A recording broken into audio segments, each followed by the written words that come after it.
Ladies and gentlemen, welcome to Millville High School. Hope you enjoyed the football game today.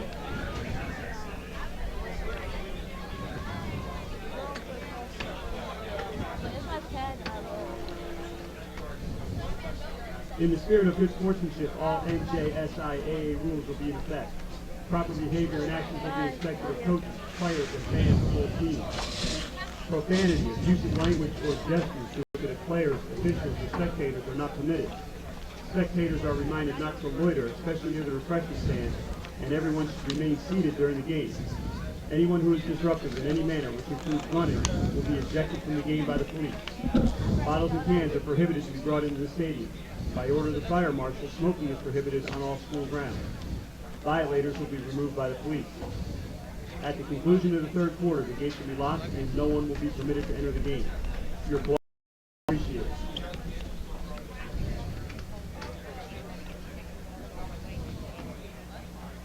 Please enjoy the complimentary football program for today's game provided by the Millville Thunderbolt Club. Team rosters, players, pictures, and information on today's game are included in the program. We encourage you to support and thank the many local businesses advertising in today's program. Proceeds from these ads are used to fund 22 scholarships provided by the Thunderbolt Club for Millville boys and girls sports.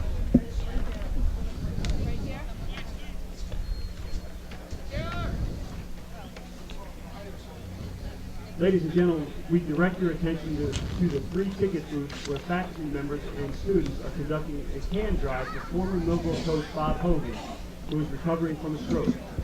All funds received will go to defray his medical expenses. Coach Hogan was a teacher and coach in Millville for nearly 50 years and is well known in both Millville and Where are you going to eat at?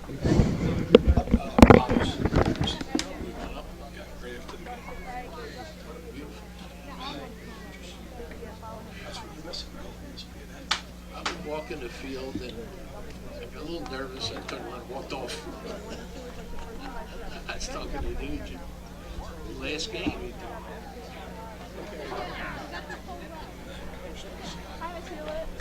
That's a shame. He's a great guy to have.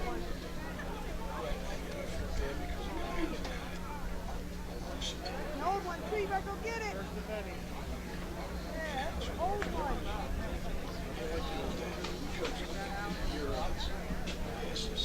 I'll let you back in a comment. No, no, come this way, though. Don't do that. He devastated. Yesterday, 2 starters. Suspended on half the game. Let's see. Let's see.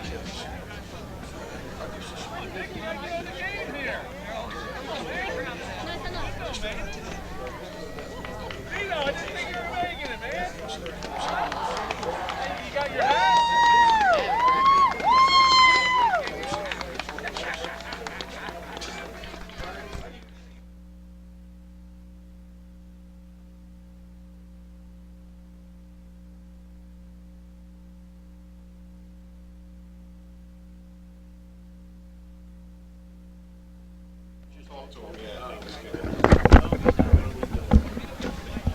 Hey, what's their record? 4 and 5?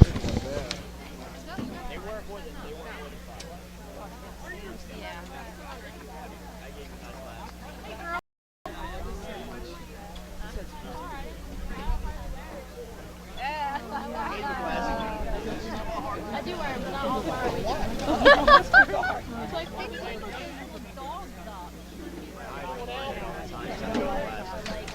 You're violent? Okay, I'll hang it, I promise.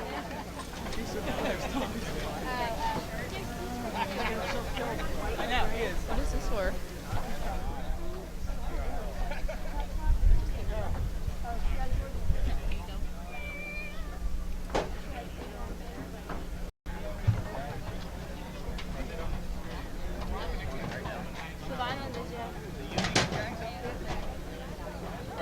Right here.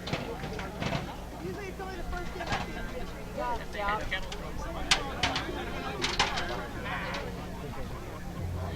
18-1.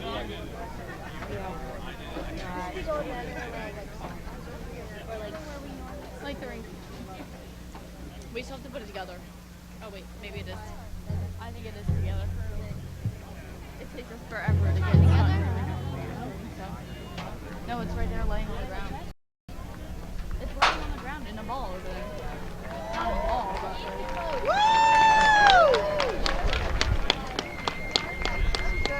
Thank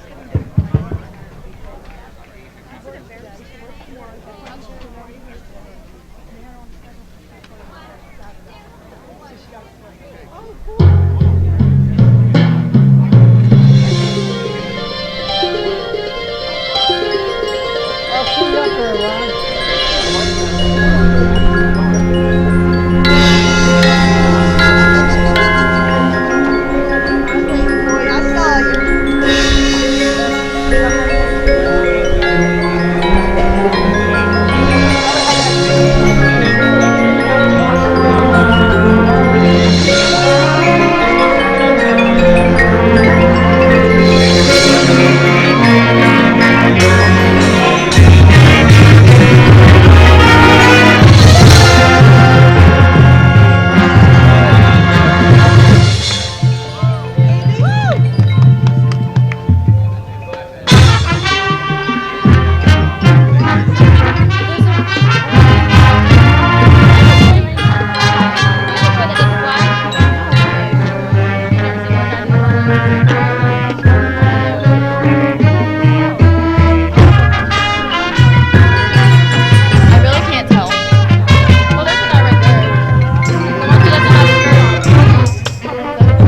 us in the marching band competition.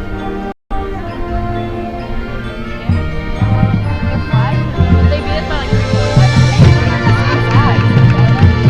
No, we're the same size. No, we're not the same size, but I think they're smaller than like the overall. They might be third or whatever. We'll be sixth.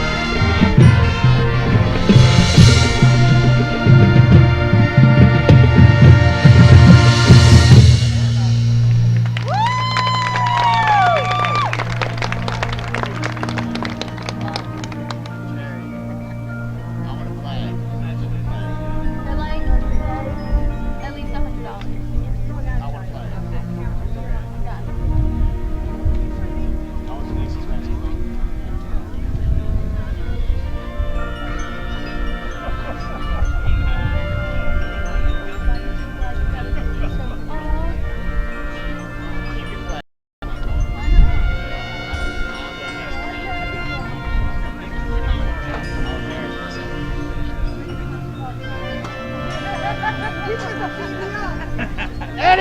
Eddie! Are you playing? Are you playing? That's what I thought.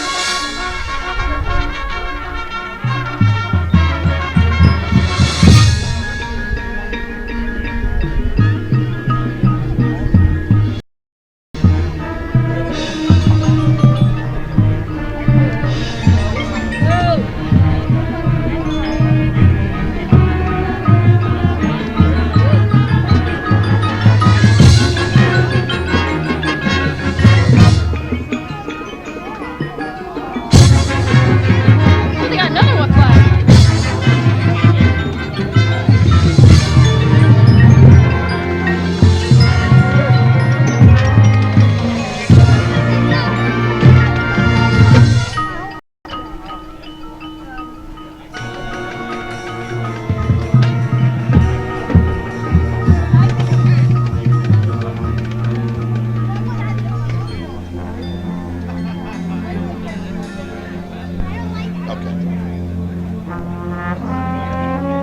Copy. Oh, I did? I didn't put it. Not anymore.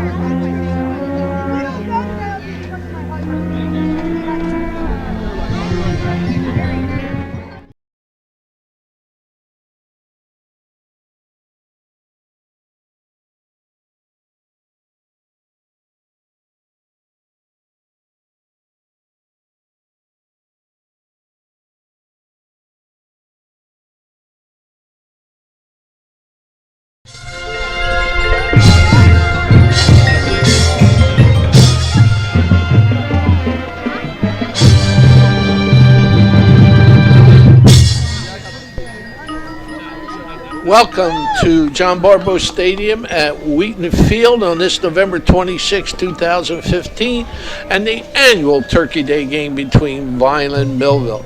This is the 144th meeting, and my name is John Parentazzi, along with my partner Rich Carper, on this beautiful November day. Millville leads the series, leads the series 63-61 and 19 ties. And this is something that's been going on a long time. And you couldn't ask for a more beautiful fall day for football here at Wheaton Field. And again, this is an annual thing that will be kept with the new schedules next year. And they will play on Turkey Day, which would have been tough to knock this game out. Rich, welcome on. Well, Coach, Thanksgiving. interesting. You mentioned 144 meetings between the team. 144 meetings between the teams and just 2 wins separating the totals. And that's almost impossible to do. Teams have gone on runs for a few years at a time, back and forth, but through 144 meetings to have these teams separated by 2 wins says a lot for this rivalry. As we get ready for today's game, there's a lot of weapons Millville's going to bring to the table against Vineland, starting with Polhamus, who has the most passing yards in the season. He set that record yesterday. Last game. He'll just be adding to that. And he has a chance to have the best pass completion during a season. He's 61.7% right now, and if he holds on to that throughout the game, he'll be fine. Also, Paul Hamus, with 2 more completions, breaks the record currently held by Mark Saul for completions in a season. So a lot on the quarterback, and during last year's game, we thought the same thing. It was Paul Hamus just a few yards short of setting that single-season record, but it became a running game. And talking about last year's game, it's probably one of the best I've got. Millville 44, Vineland 40, in a game where most people had written Vineland off before it started. But Vineland held a 28-13 lead at halftime last year. But then Zeke Ennis' 65-yard run with just over 5 minutes left gave Millville the lead, and they wouldn't relinquish. For Vineland in that game, it was Pacheco and Seymour. Isaiah Pacheco, the quarterback last year, now at running back, and Davon Seymour, the running back. They both had over 150 yards and 2 touchdowns rushing and 1 apiece throwing. So Vineland's offense came alive and really showed some growth going into that. But today it's going to be a little bit tougher with Davon Seymour out injured, Vineland's lead running back, number 5 in the Cape Atlantic League, even though he's missed 3 games.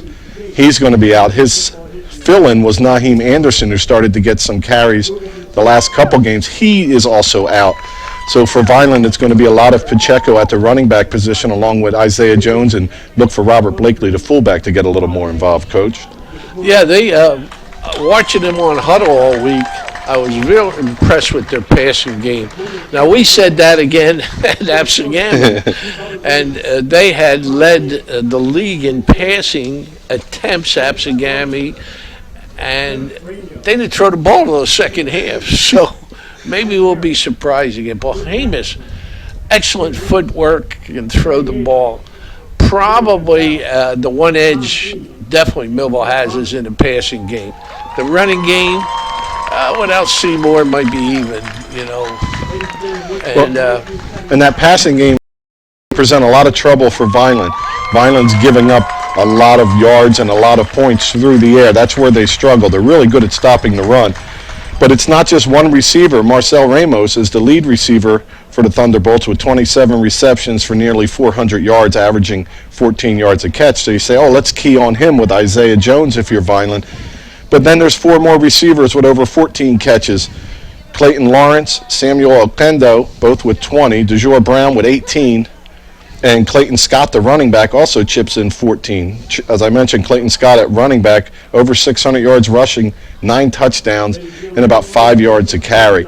So Millville can beat you a lot of different ways, and they really had their season turned around, and they played an outstanding game versus Cherokee and almost came away with a win, losing in overtime. The one way to beat a great passing game is to put a pass rush.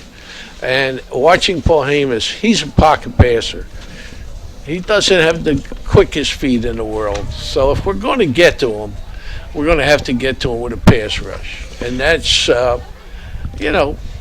Vineland could have that with Rios, a linebacker, coming from the outside.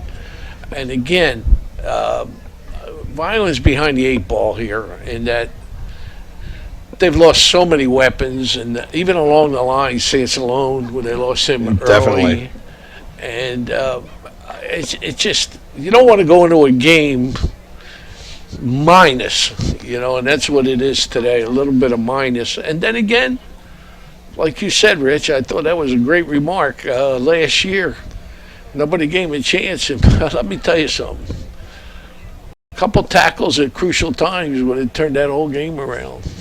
And without question. And today there's something neat going on. Today we're partnering with SNJ today to bring you the coverage of this historic Vineland-Millville football rivalry. Tune in tonight at 7 and 11 on WACP Channel 4 and Cumberland County's channel, Comcast Channel 22, for all the area's highlights of today's rivalry games on the locker room. SNJ today. Tune in for something positive. And this game will be replayed if you happen to be watching live online now, Friday, Saturday, and Sunday at 7 o'clock on the mentioned channels earlier. And before we get going too far, Coach, let's thank our sponsors who have been with us all year. And today's Vineland Millville football game is brought to you as a public service by these community-minded businesses. The Greenview Inn at Eastland Golf Course, 4049 Italia Avenue, Vineland, 856-691-5558. Beretta Plumbing and Heating at 1704 Pine Avenue, Vineland, 856-691-1950. Newfield Bank, 11 locations in Cumberland and Gloucester County, 800-690-3440. Richland Carpet and Flooring, 1309 Harding Highway, Richland, 856-697-3041. RK Auto Group, Chevrolet, Kia, and Subaru at 502 North Delsey Drive in Vineland, 856-696-8400. Larry's 2 Restaurant, 907 North Main Road in Vineland, 856-692-9001. Ducharme's Profoot, 925 East Landis Avenue, Vineland, 856-690-1500. Bettino's ShopRite, 1255 West Landis Avenue, Vineland, 856-691-9395. The Gorgo Group, 646 South Delsey Drive, Vineland, 856-692-0303. Dr. Medini at Reconstructive Orthopedics, 994 West Sherman Avenue, Vineland, 856-696-0900. And Allen Associates, 630 South Brewster Road in Vineland, 856-692-2250. Thank you all. Rich, the one young man coming back today, which I think will help Violent, is Rodney Melton, who was sorely missed Yeah, on the defensive side. And he's an excellent tackler, and he plays that corner, and sometimes the safety plays it excellent. So that's a plus for him to get him back into the lineup today. There's a team out there of older gentlemen that are going to be in the coin flip. I don't know if that's a team from a different era or they're... Well, while they get ready for that, we'll mention as Vineland takes the field, Millville, we're still waiting their arrival. Let's go over today's starting lineups for this Thanksgiving Classic. For the Thunderbolts, at left tackle on offense, Brandon Waller. Left guard, Fred Jackson. Center, Stefan Hayes. Right guard, Johnny Chaplinsky. Right tackle, Dylan Washington. Tight end, Zach Douglas. Quarterback, Will Pohamus. Running back, Clayton Scott. Wide receivers, Carlton Lawrence, Samuel Okendo, Marcel Ramos, and doing the place kicking, Zach Douglas once again. And that offense will go against Vineland's defense. A little bit of a new look for Vineland as injuries have shuffled some players around. At defensive tackle is going to be Anthony Reyes, formerly a freshman inside linebacker. He's down defensive tackle. Back at the nose guard position is Jalen Ziegler. Sergio Villapalaja will do the other defensive tackle. Outside linebacker, as Coach mentioned, Rodney Melton is back. Jared Banks is the other outside linebacker. Inside linebackers, Daquan Cosby, Josh Ramos, and Naheem Anderson, who I believe is not playing today. Defensive backs, Isaiah Pacheco, Isaiah Jones, and Rich Lane, and Juan Gonzalez will handle the punting. So new look defense for Vineland.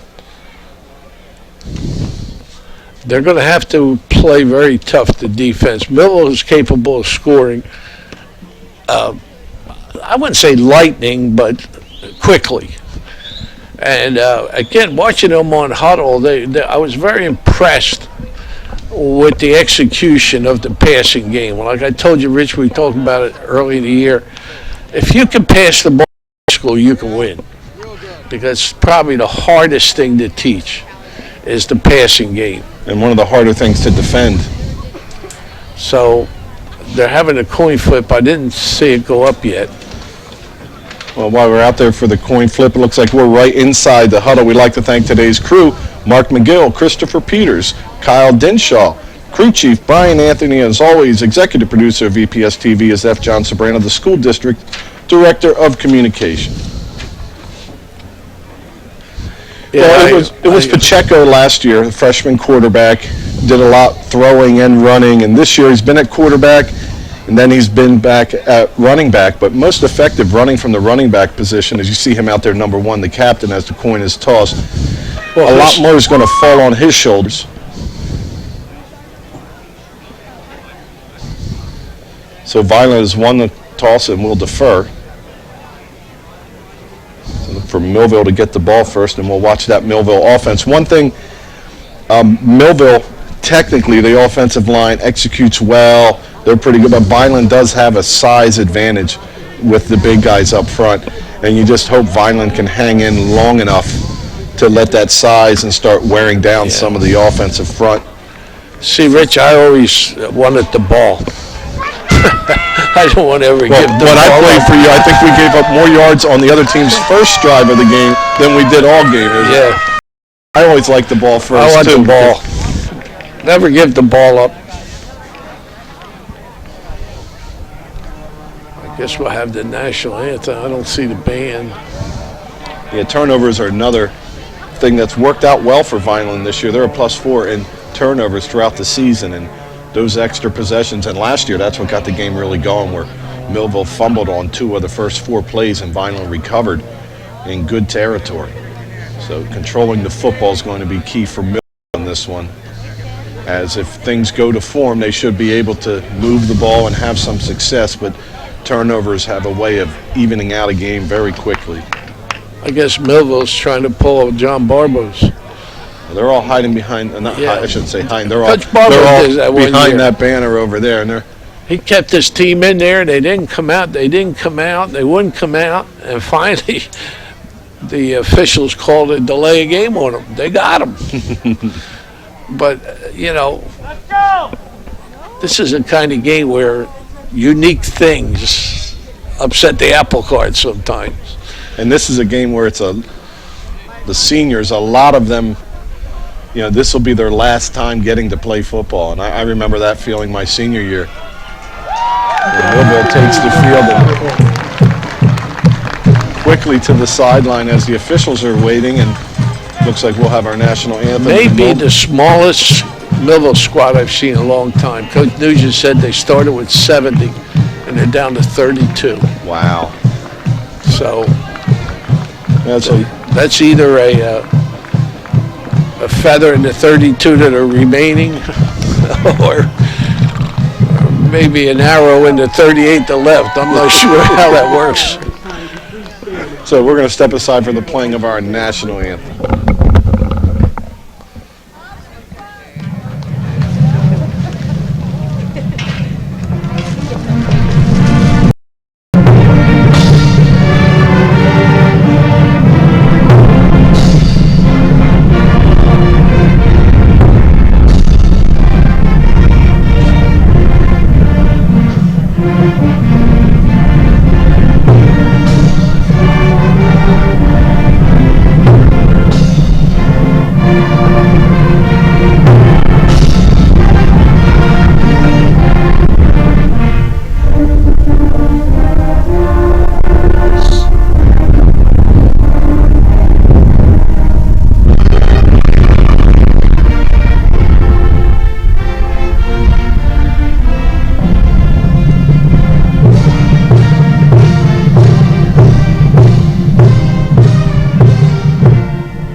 Happy Thanksgiving Day, Coach. Yeah, beautiful day.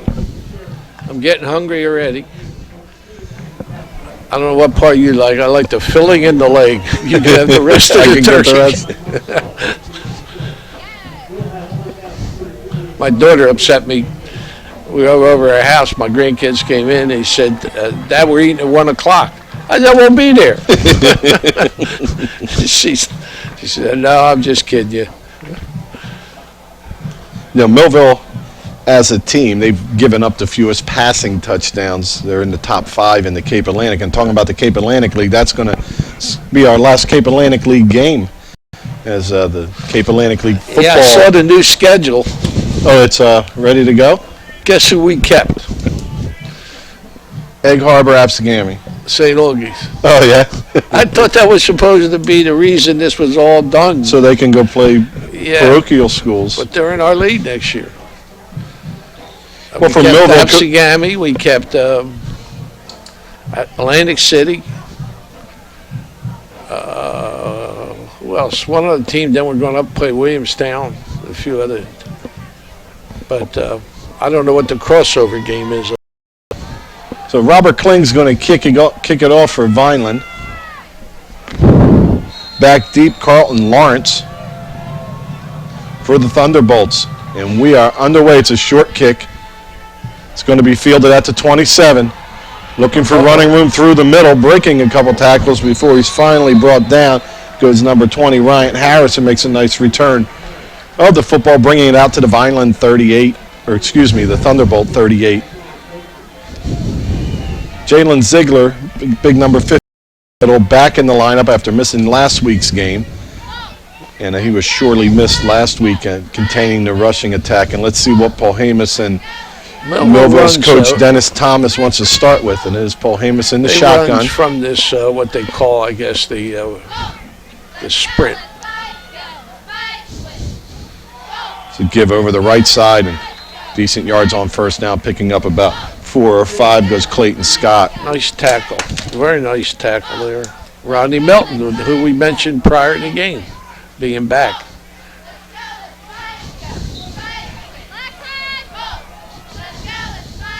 So 2nd and 6.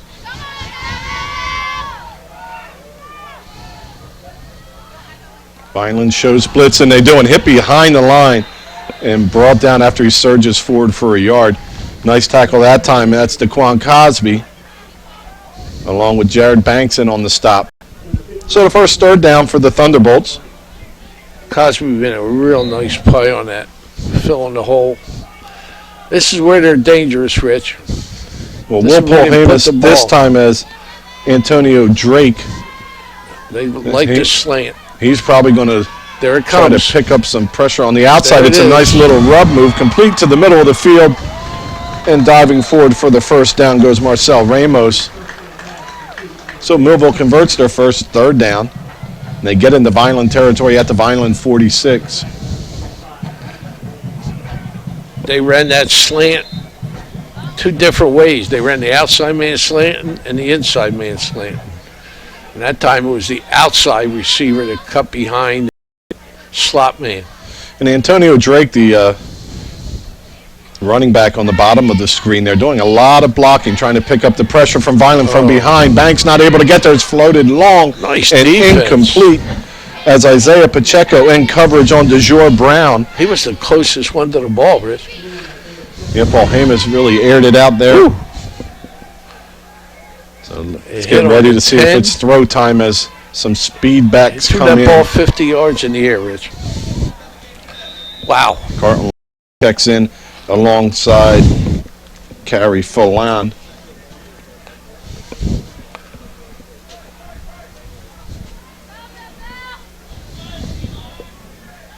So 2nd and 10 after the incompletion on the long pass attempt. Paul Hamus this time gives up the middle. There's an opening, but it's closed pretty quick. Oh, he's still fighting. Boy, knocked him back 3 or 4 yards, but back to his feet. As Clayton Scott gets a hit and moves back, stays on his feet, and picks up about a yard. It's going to be 3rd and long now, 3rd and 9. It's a chance for Vineland to make a stop here. Last time it was a little bit of a rub pattern. This scares me, Rich. This is where they're most dangerous. Yeah, I kind of like when they off, even if they're moving it. They may run that play this side, Rich, where they slant. A little confusion here as Coach Dennis Thomas is signaling in. And it's almost delay a game. There's 2 seconds to get it off. Paul Hamus does. He throws a little check down screen and tackled, and that's not going to be enough for the first. Be interesting to see if Millville tries to go for it as it's checked down to Clayton Scott, and they're sending the punt team in, so Vineland's defense stands, but field position gained by Millville as they move into Vineland territory, and they'll be punting the ball away from the 43-yard line. It's Isaiah Pacheco back deep for Vineland. And doing the punting for Millville, Zach Douglas. Place kicking, punting, lead tackler on defense.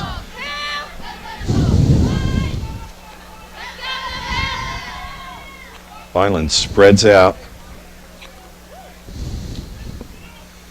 A little bit of a low snap. Oh, good but a kick. nice kick gets away. It's going to hit down at about the 15. Take a nice Millville roll down to the 1-yard line. Excellent punt by Douglas, who pins Vineland with 99 yards to go. Got to catch that ball, Rich. You know, we've before the last winning Vineland team headed to mainland, and Both teams undefeated.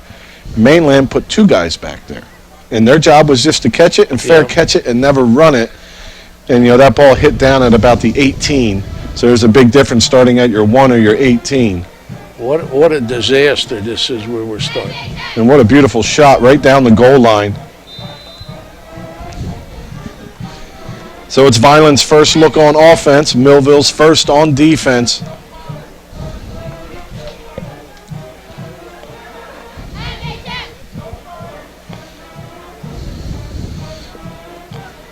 So Lyndon Williams at quarterback. He's in the shotgun.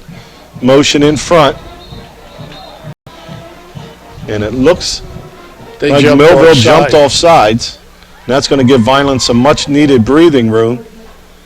Encroachment on the Thunderbolts. That's a break.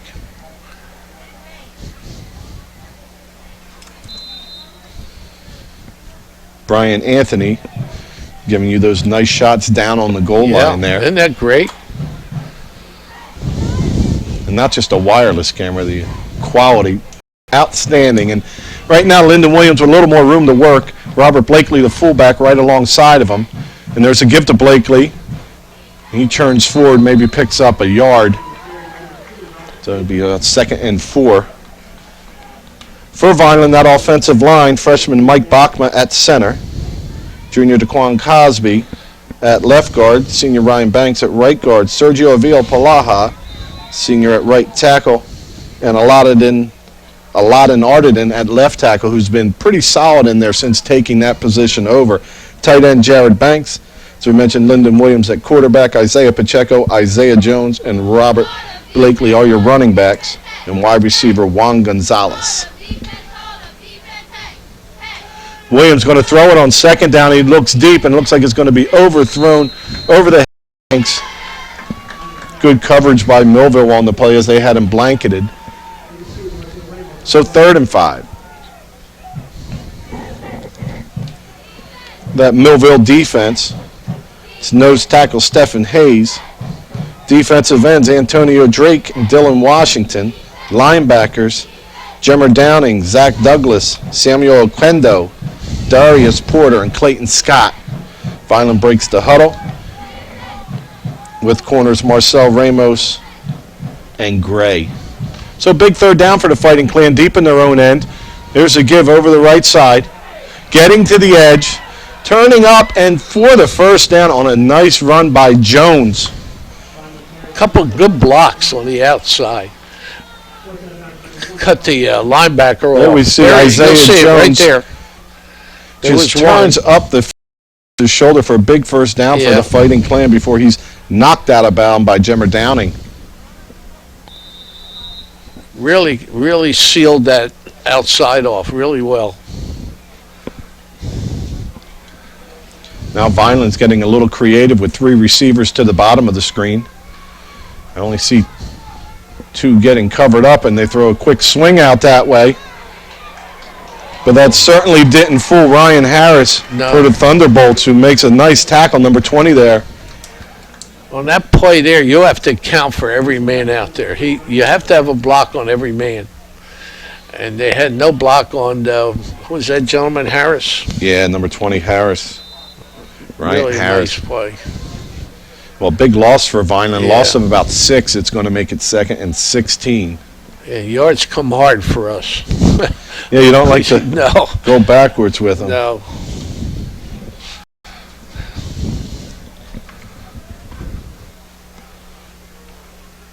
They go again to Anderson on that sweep and not able to square his shoulders up. He looks like he may lose another yard. So 3rd and 17. We haven't seen many 17-yard plays lately. And just right there, a real nice job by 25, Zach Douglas, who we mentioned leads the team in tackles.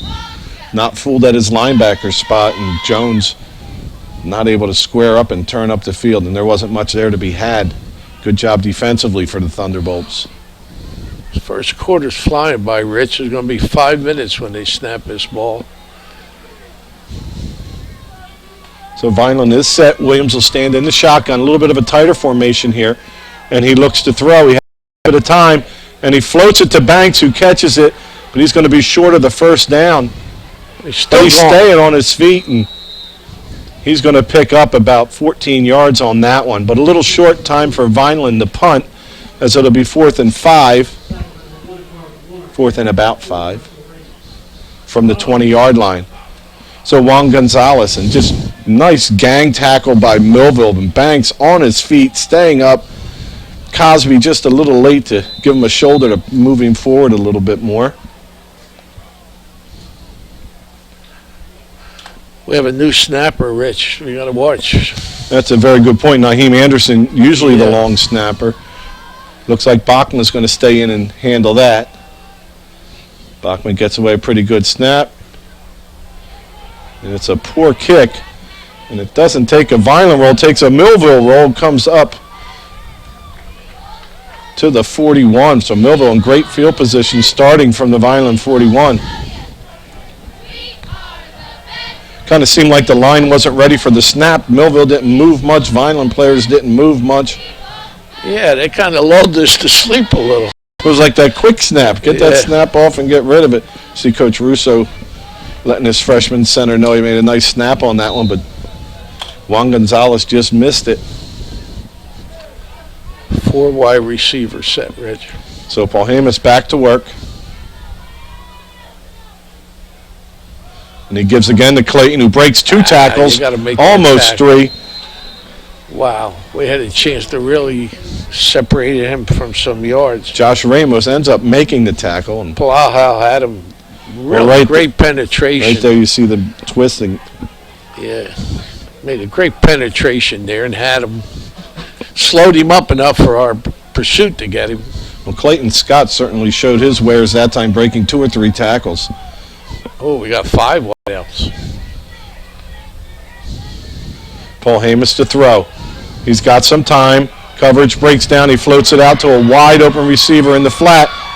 Makes a nice move off the sideline. Picks his way back to the middle of the field. That's Carlton Lawrence.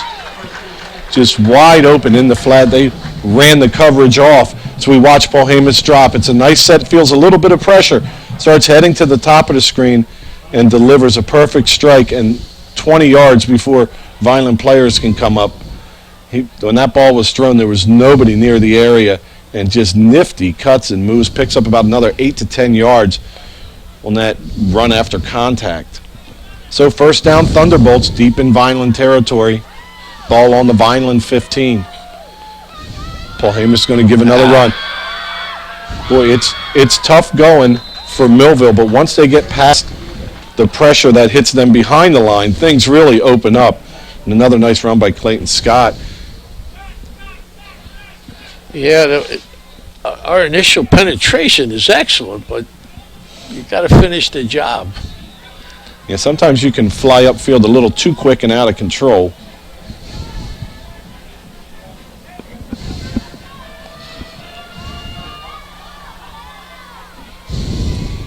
So 2nd and about 4. Paul Hamas is going to take a timeout and things over. So Well, have we were lucky on that, Rich. We only had 1 defensive person on a double wideout. Well, that doesn't work real well. No. With 3:10 to go, Millville takes their first timeout, and we'd like to mention a couple of our sponsors. The Greenview Inn at Eastland Golf Course, 4049 Italia Avenue in Vineland, 856-691-5558. Fine dining, Coach. Every Fine place. golf course. Yeah, can't Yeah. beat it. And we thank them for all year long. The Greenview Inn hosts a lot of Vineland activities also. 16. Yeah, Well, the Coach, field's it's in different. great shape, Rich. I was out on the field before the game. It's solid. I mean, there's no soft spots. You can't ask for a better track that is out there. I haven't seen anybody slip. So it means that they have good footing out there. So now we go to a 2nd and about 5. Watch that bubble screen, Rich. Ball right outside the 10-yard There's that line. bubbles. And there's an open run through the middle. In for the touchdown for the Thunderbolts goes Clayton Scott 7-yard run. on a 9-yard run. Yeah, they're right inside the 10 on that. And you just see that play opened up right in the middle. Was that Scott? Yes, sir. So Millville gets on the board on their second possession. They had a short field to go starting at the Vineland 41. It's the big completion from Paul Hamus to Carlton Long. A run after contact. Set them up in nice field position, and Clayton Scott takes it in for the score. It's a low kick, and it's scorched through, and that's going to be good. Wow. As Douglas converts the kick. From our angle, it didn't look like it even come close.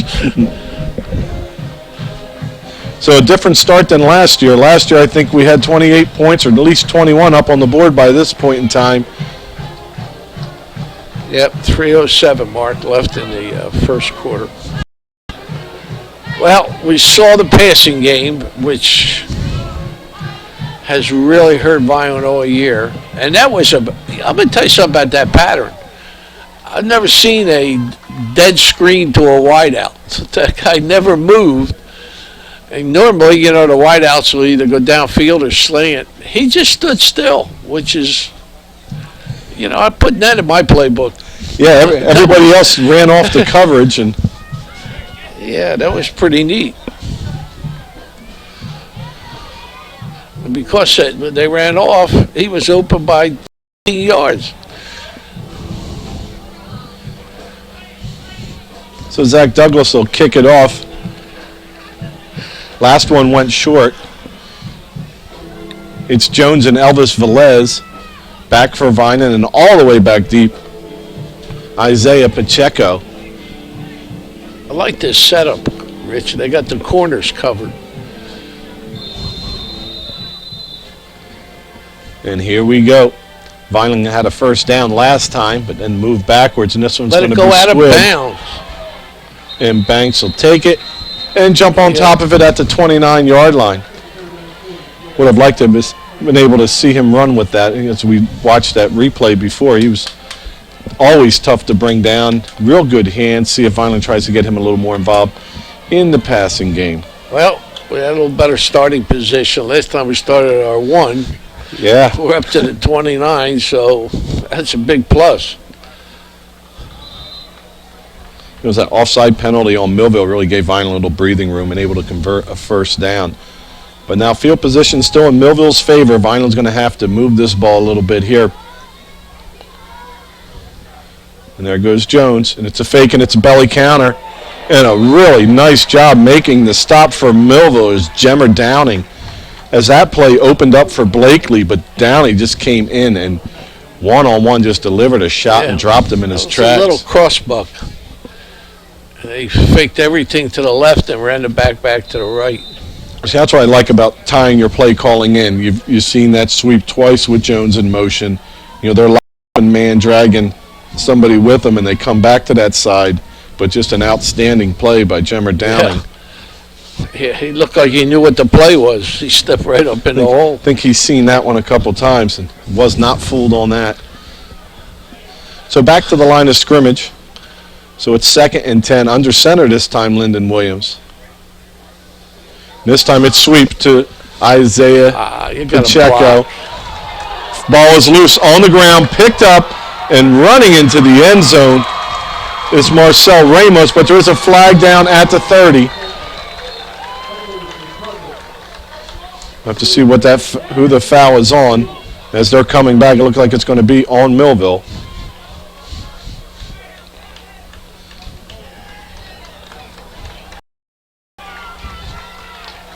But now they're walking back. It was holding Vineland, so that'll stand. Oh, boy. As a fumble return for a touchdown for Millville's Marcel Ramos. So we mentioned Millville scoring with 3 minutes left in the first quarter. They've done it in under a minute this time. It's now 13-0 with 2:06 to go as Zach Douglas gets ready for his extra point.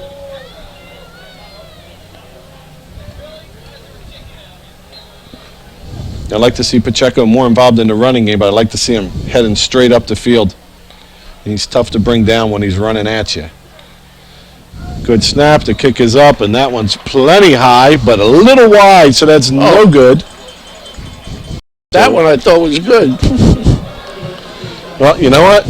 Your percentages worked out that you're even, Coach. Yeah. We could call you 0 for 2, but point-wise, you're all right. Well, we had that timeout. We'd also like to thank Beretta Plumbing and Heating. That's Beretta Plumbing and Heating at 1784 Pine Avenue in Vineland, serving Vineland for more than 100 years. You can reach them at 856-691-1950, Beretta Plumbing, Heating, and Cooling. Yeah, you don't like to see the way things are going right now, Rich. You know, this is a game of momentum. Right now, everything is in Millville's favor. You know, they had the short punt, short field, that pass play, which is amazing that the guy never moved and caught the ball, and now the fumble and returned. You kind of figured coming in with, as well as Millville's done, playing their best football, I believe, against Cherokee last week, but as well as they've done, and Vineland's been a little up and down, but with all Vineland's pieces, you present a different problem. But you definitely need to win the turnover battle. And there's a squib. Oh, no. Millville's racing for it, and I think they've come up with it. As they umpire, the Millville players believe they have it, but the officials say no, Vineland does. I just We got another look at this. I don't know if that was intentional or not, but it worked out beautifully, and just diving in, trying to cover it up. It's still loose there. And fortunately for the Fighting Clan, that's not the second turnover in as many plays. But Vineland will start this drive out right on their own 30.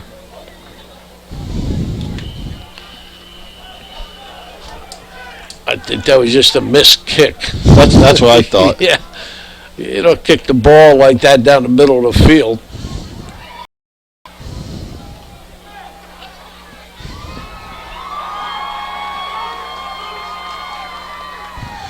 So first down, Fighting Clan. Thunderbolts pitching a shutout so far, and it's halfback pass. Looking for somewhere to go with it is Pacheco, and he's going to be dropped down after a loss of 1. Millville not fooled on that play as Marcel Ramos, along with Carter Gray,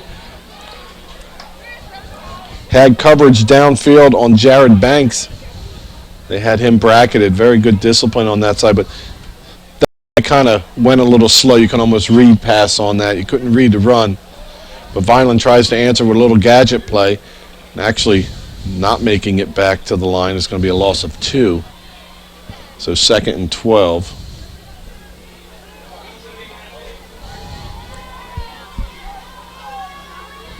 Lyndon Williams to throw. He floats it up high and knocked down. Banks ends up with it in his hands, but was knocked to the ground, I believe, by Carlton Reyes. Here's another look here. Floated up. I thought it was going to be overthrown at first. Bank gets his hands up in there, and we see it hit the ground right there. So actually, that was Marcel Ramos in there getting the deflection, but bracket coverage between Lawrence and Ramos for the Thunderbolts. So 3rd and 12. I do like the patience of Vineland's Lyndon Williams in the pocket, sitting there, taking his time, planting his feet. It's a one-man pattern, though. Kind of lets everybody know where they have to go. And Vineland now on 3rd down will take a timeout. They try to figure out what they're going to do with this one. Well, we have that timeout. Another sponsor we like to thank for all season long is Newfield Bank. That's Newfield Bank with 11 convenient locations in Cumberland and Gloucester County. 1-800-690-3440, and you can find them at newfieldbank.com. Thank you for a season-long sponsorship, Newfield Bank. So Vineland's seen a lot of these 3rd and longs, and I think that's something, if you don't have the running game being able to pick you up some yards and giving you 2nd and 7s, 3rd and 5, something like that. With this distance, it makes it tough. Last time it was a completion for about 16 yards. That was 4 yards short of the first down still. But you try to do that earlier, and Vineland did this drive, but when you don't complete them, then it locks you into that throw. So with 1 minute and 9 seconds to go in the first quarter, big third down for the Fighting Clan. The Millville defense has had an answer for everything they've wanted to do. Now 3 receivers down to the short side of the field, 1 uncovered. Millville adjusting now. It's like a false start on Vineland.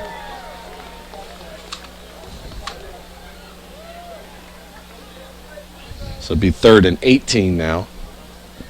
That's last time on 3rd down. I think we got 14 of it. Yeah.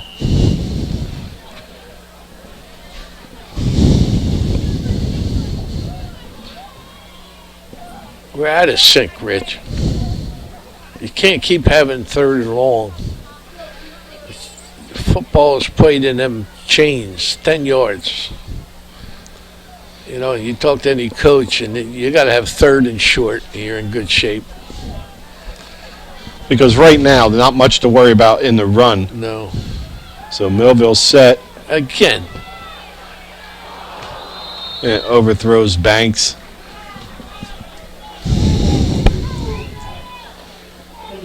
See, Millville attempts it a different way.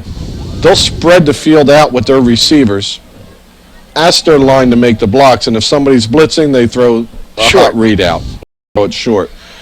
Vineland's trying to get that max protection in and sending only 1 or 2 people out for a pattern to be defended by 5 players is a difficult task. Again, Rich, though, we had a person on a straight line to the quarterback. We talked to Chris Rizzo before the game, and I asked him that if they accounted for everybody. Gonzalez gets away a much better kick. It's going to come down at the 48. Staying on his field, trying to head to the sideline before Banks wrestles him down at the Vineland 48. Goes Carlton Lawrence. Nice high end over end kick. Nice job being there to catch it. Makes the first man miss. And here comes 40 Banks to wrestle down Lawrence.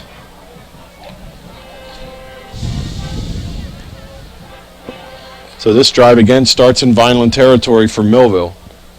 And when you're asking a defense to stop an offense, has a clear advantage. Giving them that short field doesn't give you many chances. Paul Hamas spreads the team out. 2 receivers top and 2 bottom, with Clayton Scott alongside.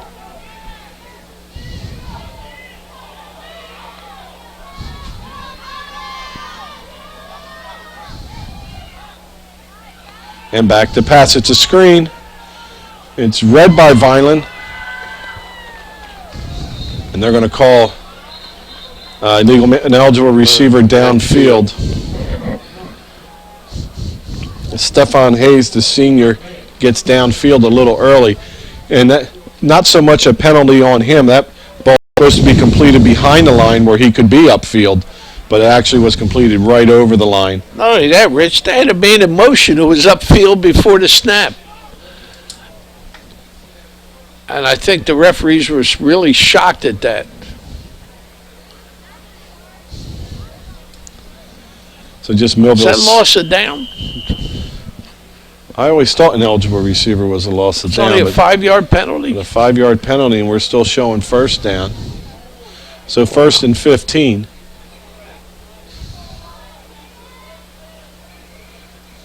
All right, there he is again, Rich. Oh. There's a face mask on Ziegler as he reaches out to make the play, and it's too much side to side, straight up. You want to wear the defense out, wear them out trying to tackle you. So 3rd and manageable now. 3rd and probably a long 4. With 10:30 to go in the first half. Vineland trying to get in the Millville side of the field offensively for the first time today.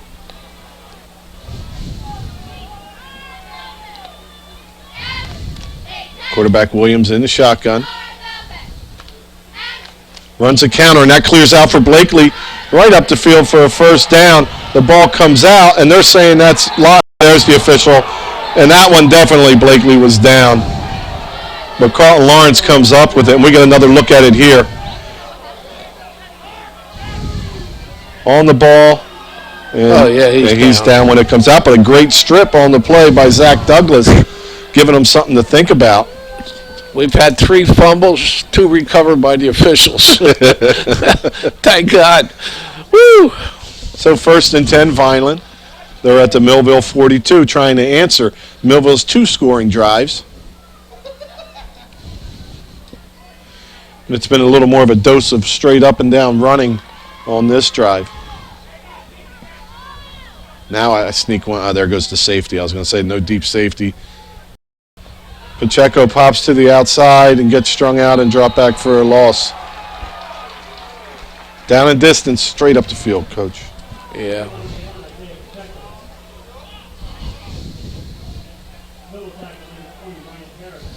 See how much of a loss on that. Looks like he's About a forward yard. momentum only loses a yard. About a yard. It's brought down about 7 yards back. Yeah. On a nice tackle. Sure was. If you could show kids a film of how to tackle, that was how to do it. Straight up. Finish through. Don't tackle 2. Finish through them. Our camera shot across the field there. We got filled up Vineland crowd tonight, and of course the Millville side Great crowd. filled up. It's Really more great people crowd. are still coming in here as we're down to 9 We got to minutes to stay in go. the game because we don't want them to leave. So Williams is going to throw it again. He throws it short and complete to Banks, who turns upfield, gets the first down. Very nice job as Banks pulls off his route. Williams hits him perfect, and another first down for the Fighting Clan as they approach the Millville 30-yard line. They're at the Millville 31. A pattern. A hook. Perfect. Right at the marker. You couldn't get any better than that.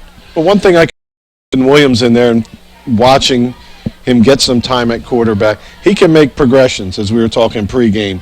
You know, he's not locked into one receiver. He can see what's happening out there and come up with the right spot to throw the ball, and he did that time.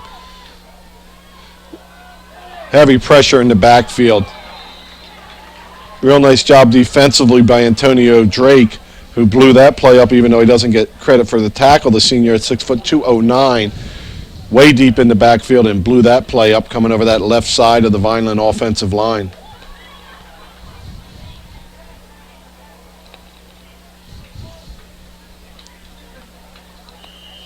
Well, Vineland can get on the board here. Say a lot to slow some of this momentum for Millville down. Well, just keep the ball. Keep the chains moving. High snap, but it's given down. Pacheco on his feet. Allotted in, and that ball's out. They strip the ball from him while he's on his feet, and Pacheco loses the ball. It's a second fumble as we watch the replay. Great job by the Millville defense getting to the football and yanking that baby out. And there comes a face mask to the ball as we see the great work by Jemmer Downing. Like a vice grip on that football, and he pulls it away right before the players hit the ground. It's another outstanding play by Downing.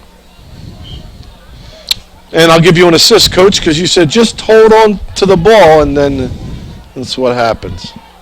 1st and 10, Thunderbolts. Paul Hamas gives and hit and swarmed over very quickly as Clayton Scott, as Josh Ramos flies up in there along with Anthony Reyes. And, I missed that at first. That's Blakely with the initial contact. It's a shame. That was a pretty good drive, Rich. Well, Millville loses We were about aided 3 on that. Aided by 2 fumbles, and the third one cost us. A penalty, dead ball penalty. But it started with the interception of Paul Hamas. Paul Hamas just been able to complete the check down patterns. And there's a slant over the middle, wide open. Dancing, spinning, a real nice job on the reception by DeJour Brown. That thing has been open all day, Rich, that slant. Just real quick, gets the ball, fires, beautiful catch, and then it's time to make some people miss. Jones. If you're going to allow them to do that, you either have to beat it in two ways. You have to go up on the line and bump them. You got to get physical with the receiver. Oh, they're tight. With an I formation straight behind.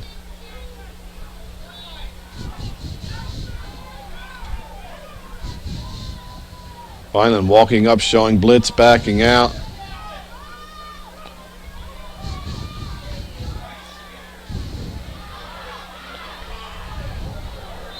Breaking some tackle, having his shirt ripped apart. Down, he got the first, I think, Rich. Well, he's going to be at the 41. He's going to be a little bit short.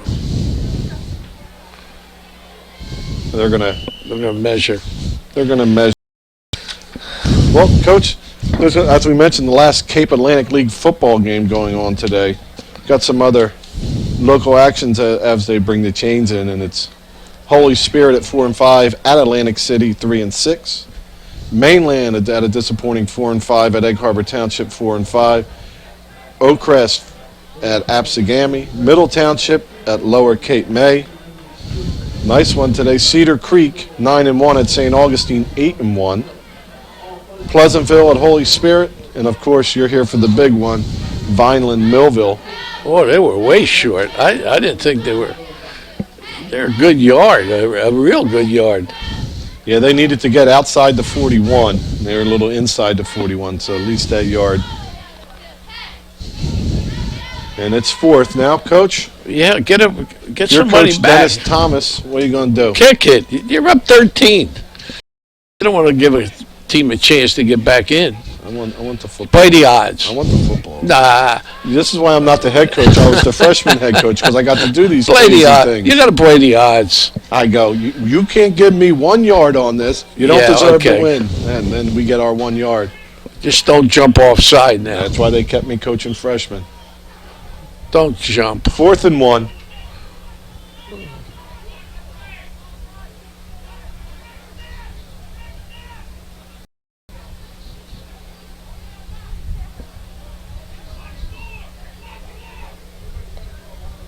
And they do get it, the snap up, and the punt's away, and it's real high. Get away. But we're still not Get able away. to Good. catch it, and it takes a roll for Vineland. So Vineland will start at their 41. Got to be able to catch those balls up in the air that high, Coach. With 5:37 to go. Vineland with another possession, trying to cut this Millville lead. Being nice to score here before the half. I'm not too sure if I'm Vineland that I don't think I can just pound the ball.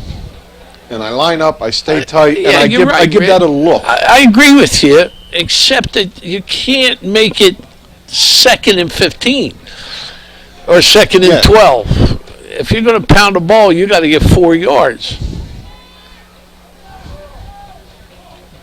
And there, right up the middle goes for Pacheco. There's a good run. Very nice job. Picks up about 5. Yeah. To see Millville just all after the football, and they're really good at it. I mean, sometimes when you try for an extra yard, you're losing 20% more of that football getting ripped out of your hands. They're certainly. That's why we need defense. the refs. Keep your eyes open. Don't let him. Don't give him the ball if he's down.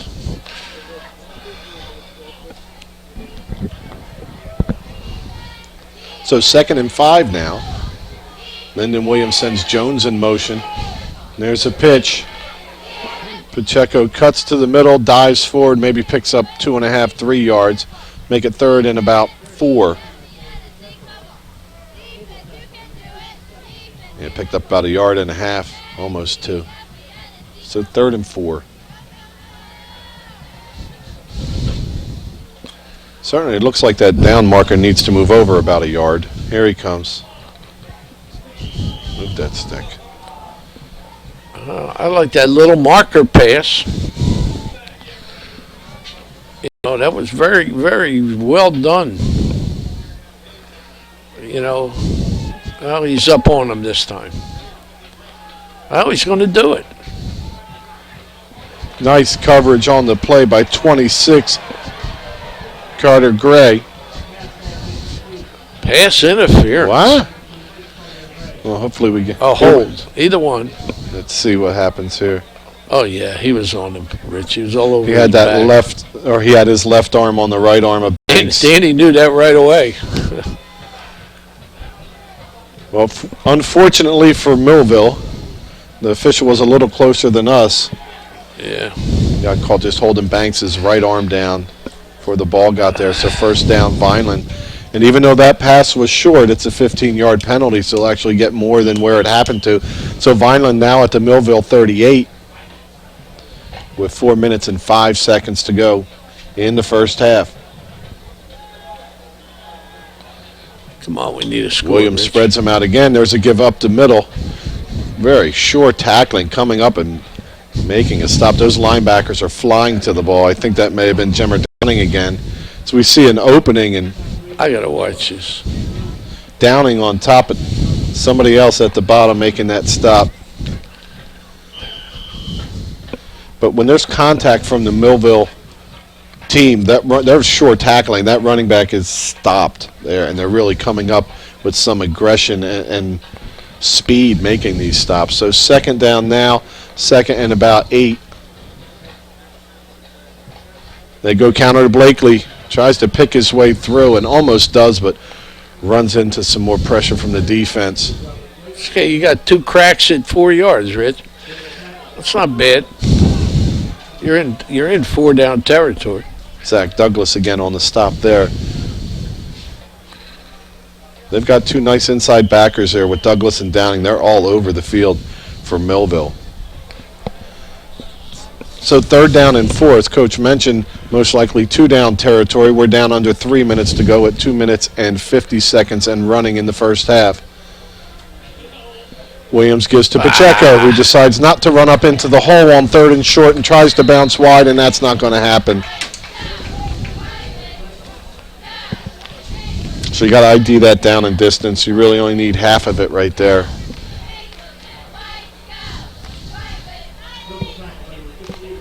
So it's going to be 4th and a long 4 now.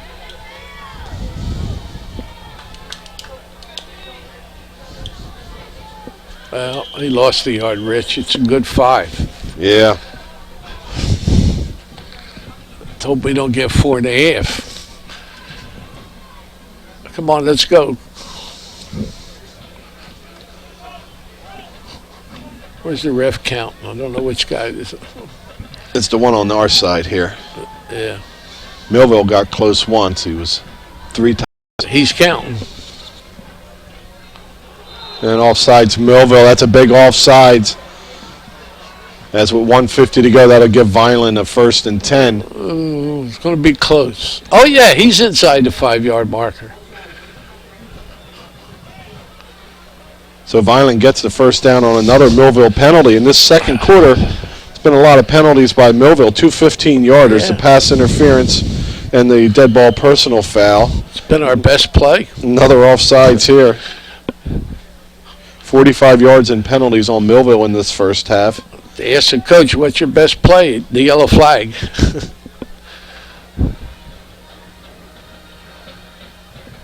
This is a fake looking short to Gonzalez. Takes too long, and Williams heads straight up the field, and he's clobbered after he picks up a couple yards. As we watch Williams, nothing to do there. Squares up, heads up the field, and just look at this closing speed and a beautiful tackle by Zach Douglas. Number 25 out there. We just mentioned him and Downing, an outstanding job. And they let's really go. fly That up clock's to the running. ball. We're down to 1 minute and exactly 1 minute and running to go in this second quarter. Vineland has 2 timeouts due to Thunderbolts. So 2nd and 8. Williams back to throw. Oh, no. He floats it deep. It's going to be a jump ball. No. And over the head of Banks. That'll stop the clock with 40 seconds to go. Double coverage and covered nicely on the play. Yeah, they have them under and over, Rich. They have the corner on them, and they have the 2 deep safeties who move over. And on this side, you have 3 wideouts. And that one just floated out of bounds. So 3rd and 8.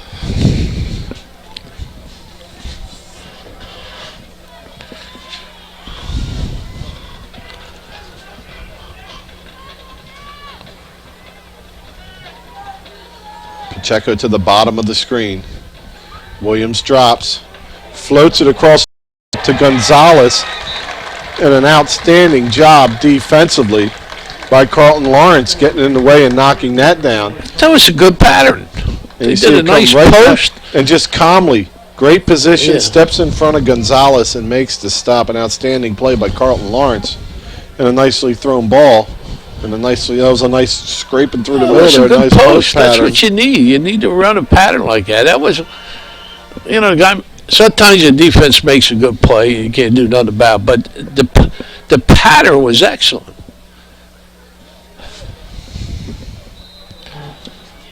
So 4th down for Vineland Vineland will with take timeout, 34 Rich. seconds left. They'll take a timeout.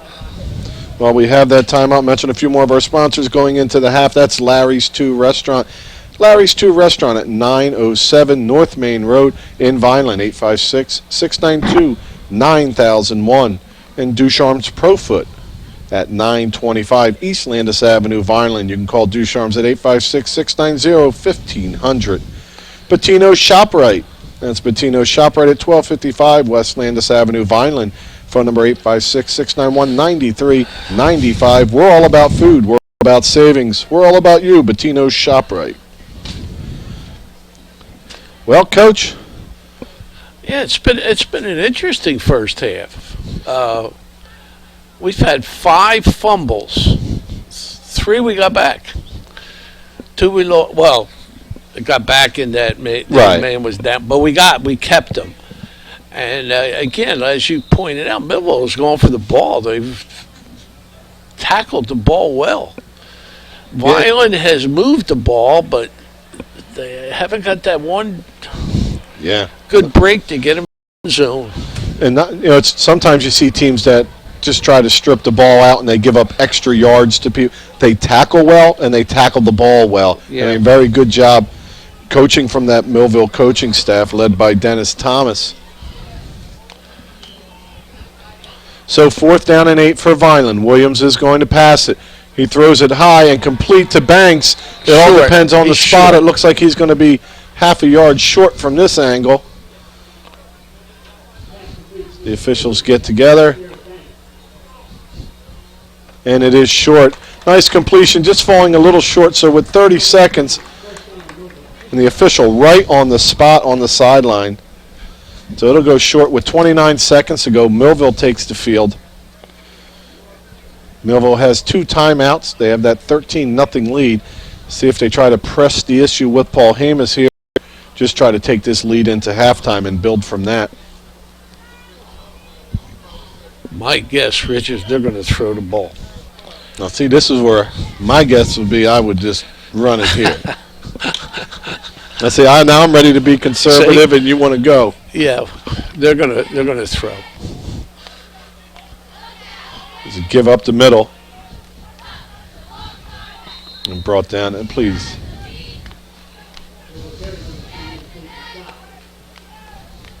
That's going to bring it to 15 seconds. Neither team going to use a timeout here. Well, they're going to throw, Rich. Millville back up to the football. Vineland late getting set and ready. We're 5 seconds.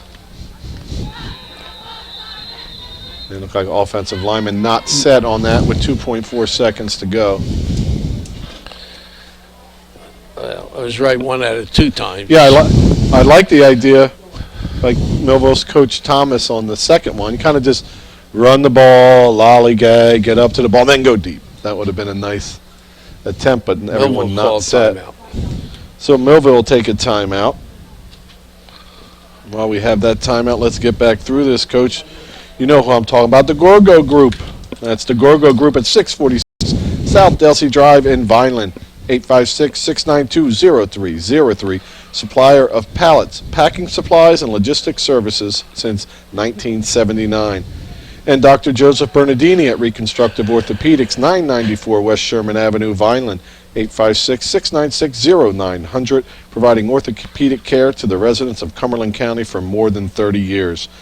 And Allen Associates, that's Allen Associates, 630 South Brewster Road in Vineland, 856-692-2250. Since 1960, Allen Associates has been a leader in employee benefit management and financial services.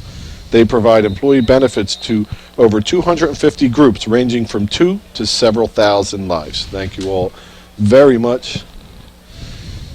And this will be the last penalty of the first half. Well, you got to watch that slant, Rich. This is where I take a lineman out and I put my fastest guy back around your own 10.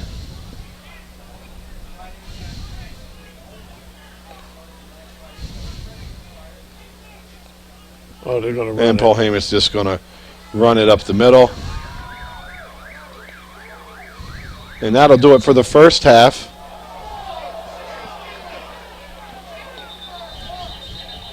Little pushing and shoving after the play. So as we hit the end of the first half, it's Millville 13, Vineland nothing. But this game has kind of slowed down as Millville got their 13 in a hurry.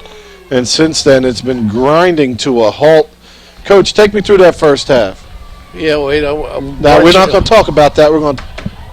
I want to see if they called a penalty. They can't end the game on a penalty. Okay. Millville's possessions were 2, 4, 7, Vineland 6.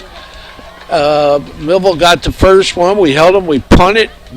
After one first down, we punted back to them. They drove to Vineland's 16-yard line, and then on a Taylor run from the 7-yard line, they went in, and the score was 7-0. Everything, again, we made a couple nice drives, but we fumbled again. On the 29-yard line, Millville picked it up, ran it in from 29 yards out to go up 13. The kick was no good. We then got the ball back. Millville, we stopped them. We went into the second quarter, and each team had the ball twice. We had a couple good drives, Rich, down to their 21-yard line, but we couldn't score. And as you saw, Millville just ran the clock out on their 7th possession. So, Rich, we have a score of 13-0, and we will see you at the start of the second half.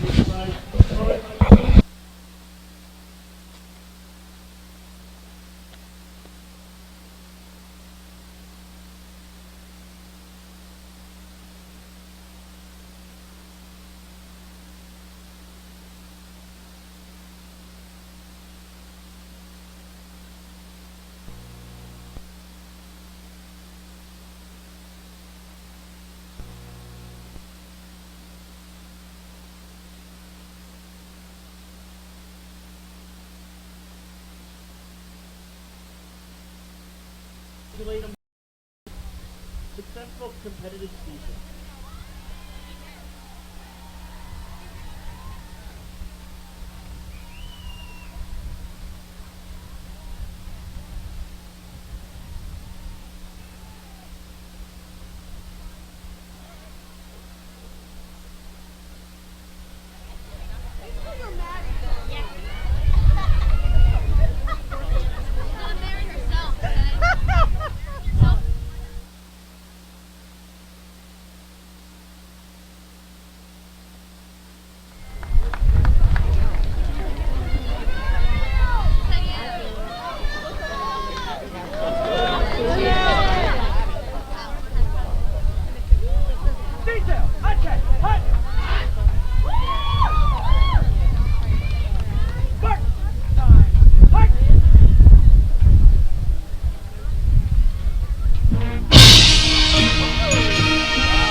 time. Hey!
the Millville Senior High School Marching Thunderbolts.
tattooing picture of Robbie. Yeah.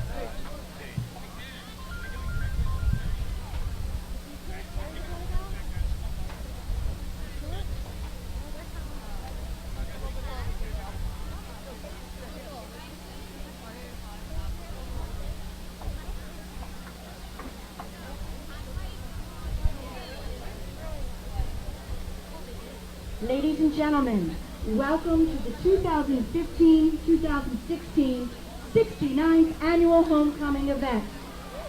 As our top 5 finalists take their places on the field, I would like to congratulate the top 10 nominees and the semi-finalists.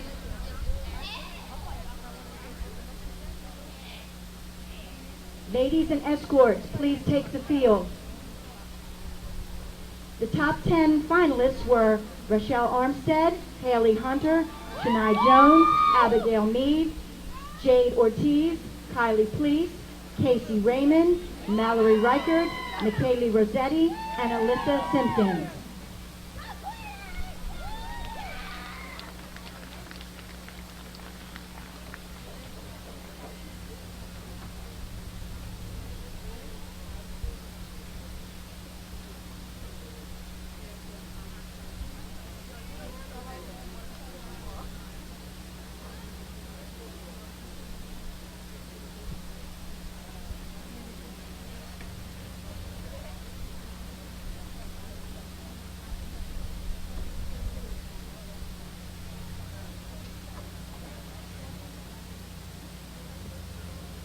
I'd like to introduce you to our first contestant is Rochelle Armstead. She is the daughter of Tara Armstead of Millville. For years, spring, winter, and track athlete, cross country, 100 hurdle state champ, Cape Atlantic Athlete of the Year, All South Jersey long jump, undefeated Cumberland County champ, all conference in long jump, second place in the Junior Olympics, holds 8 high school records. She loves to run and be friends with her friends and family. She works at Millville McDonald's. Let's hear it for Rochelle Armstead. Our next candidate is Miss Casey Raymond. She is the daughter of William and Jennifer Raymond of Millville. She is escorted by Mr. Tim Piper. Her activities include baseline captain of the marching band, varsity lacrosse, police explorers, a member of National Honor Society, bowling club, key club, and the senior class vice president. Let's hear it for Casey Raymond.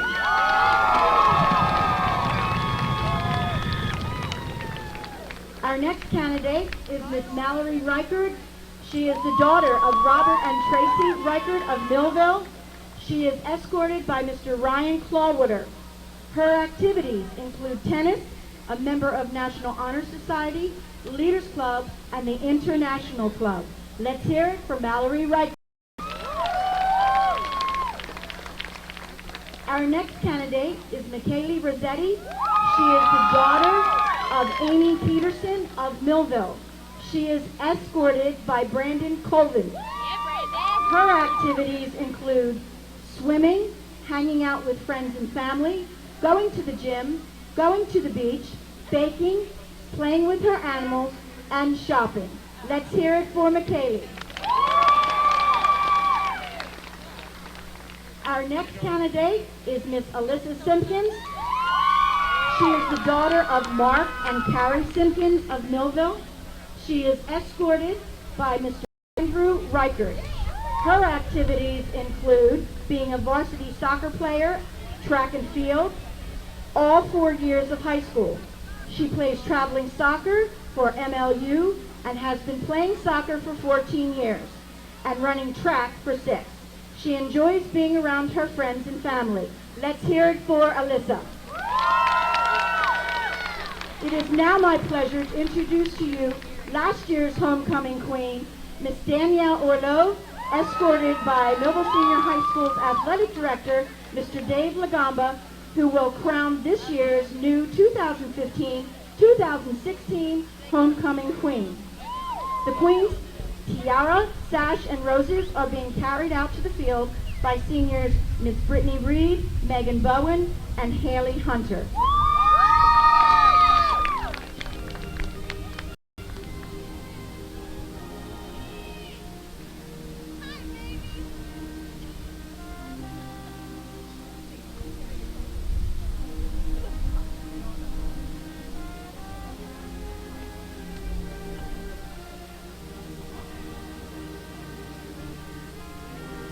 We would like to congratulate all these wonderful young ladies. Let's have a nice round of applause for everyone. Escorts, you may now hand your lady the box you have been carrying. In each box there is a carnation. However, there are 4 orange carnations and 1 blue. The lady who has the blue carnation in her box is our new homecoming queen. It is now time for the moment we've all been waiting for. Drum roll, please. Ladies, you may open your box. Congratulations to Miss Tracy Raymond, the new Miss Your Homecoming Queen 2015.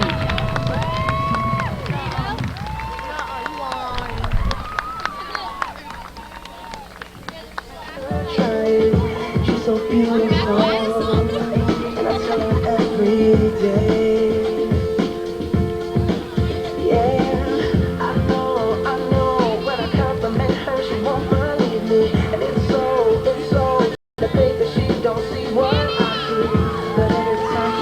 Let's hear it one more time for Miss Tracy Raymond and all of the lovely candidates.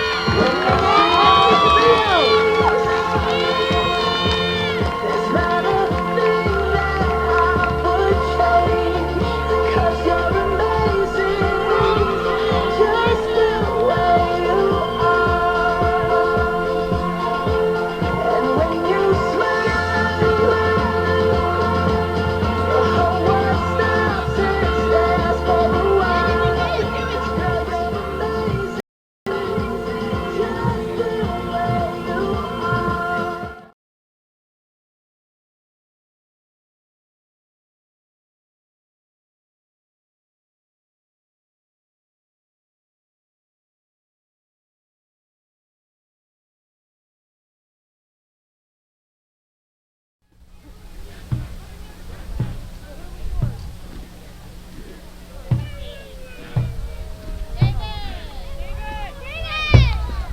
Welcome back to John Barbo Stadium at Wheaton Field. My name is John Parentazzi, and my partner Rich Scarper. I got a few stats for you as Millville leads 13-0. Surprising stats. Vineland has 66 total yardage of offense, and Millville has 77.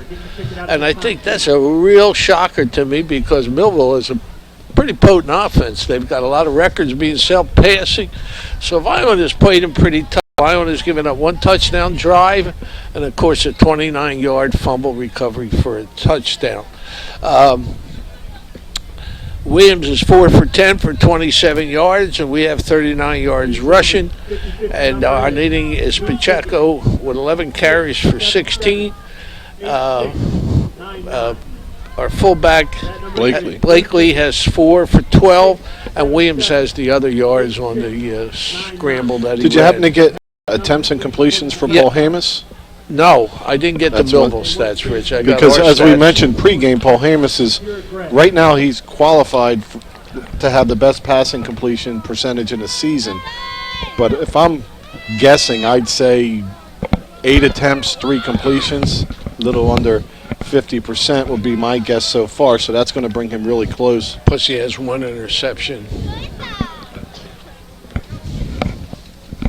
Well, Coach, this is an interesting job today as we're partnering with SNJ. Today we're partnering with SNJ today to bring you this coverage of the historic Vineland-Millville football rivalry. Tune in tonight at 7 and at 11 p.m. on WACP Channel 4 and Cumberland County's channel, Comcast Channel 22, for all the area's local highlights of today's rivalry games on the locker room. SNJ today. Tune into something positive. And don't forget Friday, Saturday, Sunday, 7 o'clock. Catch it again.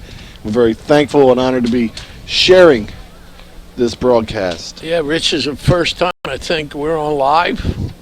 Or Well, we were on live some last year, and we do the live Yeah. Cube feed also. But and all this as the teams are getting ready, thanks to our sponsors. And let's try to mention all them real quickly one time. We got the Greenview Inn at Eastland Golf Course, 4049 Italia Avenue, Vineland, 856-691-5558. Beretta Plumbing and Heating at 1784 Pine Avenue in Vineland, 856-691-1950. Newfield Bank, 11 locations in Cumberland and Gloucester counties, 800-690-3440. Richland Carpet and Flooring, 1309 Harding Highway, Richland, 856-697-3041. RK Auto Group, Chevrolet, Kia, Subaru at 502 North Delsey Drive in Vineland, 856-696-8400. Larry's 2 Restaurant, 907 North Main Road in Vineland, 856-692-9001. Ducharme's Profoot, 925 East Landis Avenue, Vineland, 856-690-1500. Bettino's ShopRite, 1255 West Landis Avenue, Vineland, 856-691-9395. The Gorgo Group, 646 South Delsey Drive, Vineland, 856-692-0303. Dr. Joseph Bernardini at Reconstructive Orthopedics, 994 West Sherman Avenue, Vineland, 856-696-0900. And Allen Associates, 630 South Brewster Road in Vineland, 856-692-50. Yeah, Rich, this is unique in that last year we had such explosion, and this year it's kind of settled into even Millville a grind out. You know, even Paul Amos, who has a. By the way, the kid has really impressed me with his poise back here. He just stands in that pocket and he lets that ball go, and haven't seen that in a long time of a young quarterback. Young, I don't know. What year is he? Is he a senior? I Yes, hope he's sir. a senior. Yes, sir. So here we are, ready to go. Douglas set to kick it off for the Thunderbolts. Vineland will be receiving the opening kickoff, and that goes into no man's land and rolls out of bounds. Oh, good. So Vineland will get some good field position as Douglas not trying to kick it deep to the Vineland players.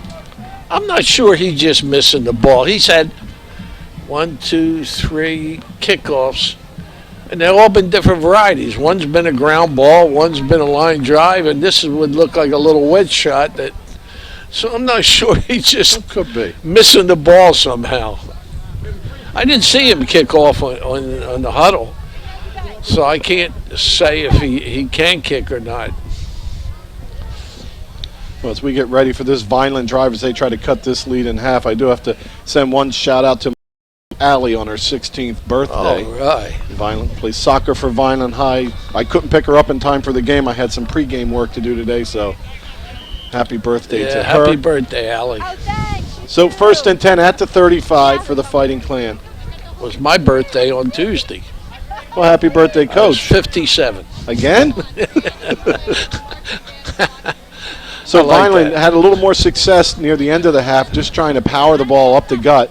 And here they go trying to power the ball up the gut, bouncing to the outside, staying on his feet. A nice spin move and picking up about 7 yards goes Pacheco. Started that on the inside, slanted to the outside, a nice gain.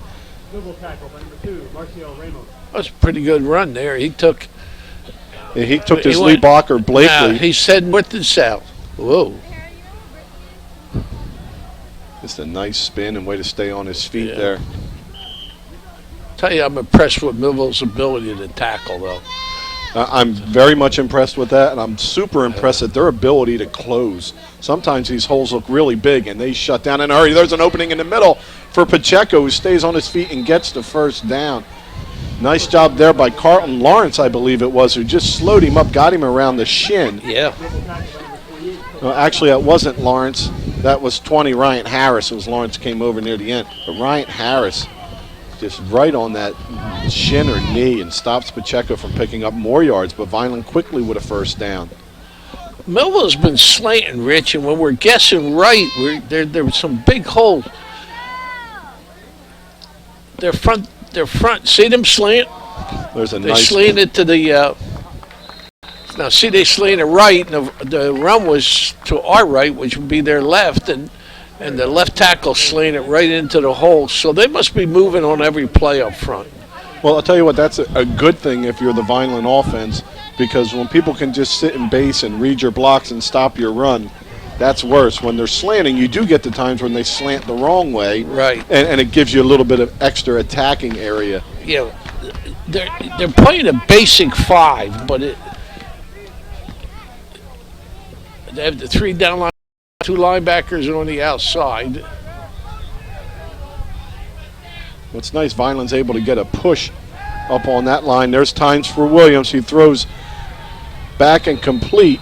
He's going to be a half yard short, Rich. To Banks. So that's going to set up 3rd and short as he hits the marker and turns around. It's 2 times we're half a yard short. Nice ball, and Banks gets to it under good coverage by Marcel Ramos. And that's something you can expect to see more of in the future. As All right, Rich. We'll know what kind of call this is. You got a half a yard. And if they run wide, we could be in trouble. I would want a quarterback right under center and get a quarterback sneak. and the ball is through the hands of the quarterback, picked up. Lyndon Williams trying to make a touchdown-saving tackle and does that to 30. Did I call it, Rich? You want to be under the center to get the quarterback sneak on a half a yard. You don't want no snaps. You want that ball right in the quarterback's hands. Great job getting to the football by Millville's Clayton Scott. Who almost carries. To save the tackle. Williams saves the tackle. Almost ran another one in for the touchdown. So you're also talking about being under the center, but the other thing is, even if the snap's good, you're handing it to a fullback that's standing still instead of being under center, having him at full speed attack that line. So Paul Hamus in a deep shotgun for the Thunderbolts. He's going to throw. And they throw a little screen down low. That's it. And Pacheco does a nice job coming up and making the tackle. Didn't press too hard. I'm going to tell you, he don't make that tackle. He's still running.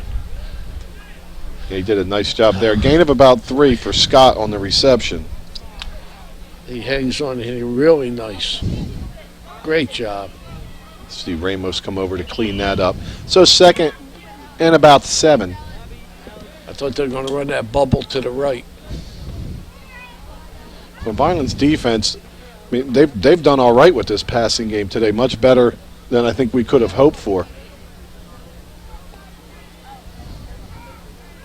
Rich, they're going to run that to the right.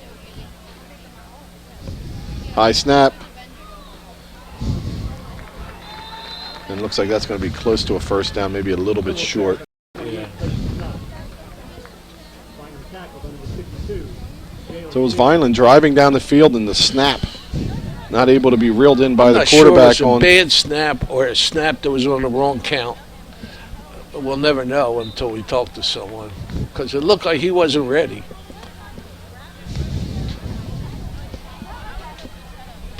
So it's going to be 3rd and 1. Clayton Scott right alongside Paul Hamus. Oh my gosh. It's a nice run by Scott. It's Vineland sent a linebacker, but the linebacker turned his body sideways and just enveloped into the block, running around the outside. And a really nice pickup and blocked by Johnny Chaplinski up on that line. Yeah, when you're stunting through the line, I mean, you're at least gap responsible. You can't turn your shoulders sideways. So 1st down and goal. Right from the 10, Paul Hamus back to throw. Fires it out to the flat. Pacheco there to make the tackle. Inbounds, the clock will continue, but it's a gain of about 5. So it's going to be 2nd and goal, gain of 4. 2nd and goal from the 6. This drive started in Vineland territory at the 30, Coach? At the 30. That's another short field. Both of the touchdowns on the short field.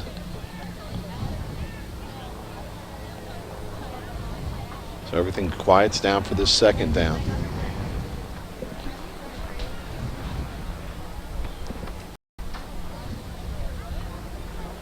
There it is. Oh. He bellies back, and he's brought down by Richard Lane on the stop. Nice job by Vineland's Lane. We'll give that young man the same lecture. Go north and south. Yeah, that looked like one of ours as you watch safety coming up. A lot of holding up in that line that was allowed. And nice job by Lane coming up from that safety spot and making a tackle, I believe, for a loss or no gain for a loss. And Vineland not ready defensively. And Millville hustles out, and looks like Vineland's going to have to take a timeout. Yeah. We have this timeout. We'd also like to mention our crew today. Today's crew: Mark McGill, Christopher Peters, Kyle Dale, crew chief Brian Anthony, as always. Executive producer of VPS TV is F. John Sobrano, the school district's director of communications. So Millville looking to make this a 3-score game, but it is 3rd down and goal from the 10. As we mentioned, the kicking game, Douglas missed 1 extra point, but it was plenty high and plenty long, and he missed that, squibbed the other one through. So I'm not sure about field goals. I'm not sure about kickoffs because we've seen 3 different ones. And again, I don't know if the young man is just missing them or they're deliberate. This is a big down for Vineland here.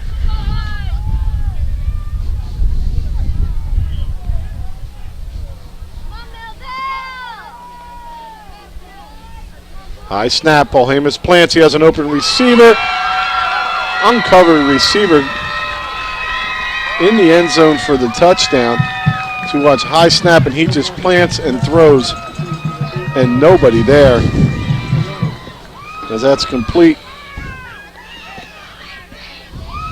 to number 18, Kari Folyan, the junior at 5'11", 176. Doesn't get much easier than that. Little quick slant, uncovered in the end zone for the Thunderbolts to make the lead now 19-0 as we await the extra point.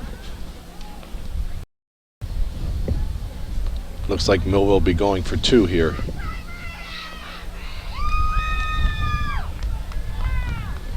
Interesting formation as it's Marcel Ramos in at quarterback for this extra point attempt. Going to run in the flat to the left, Rich.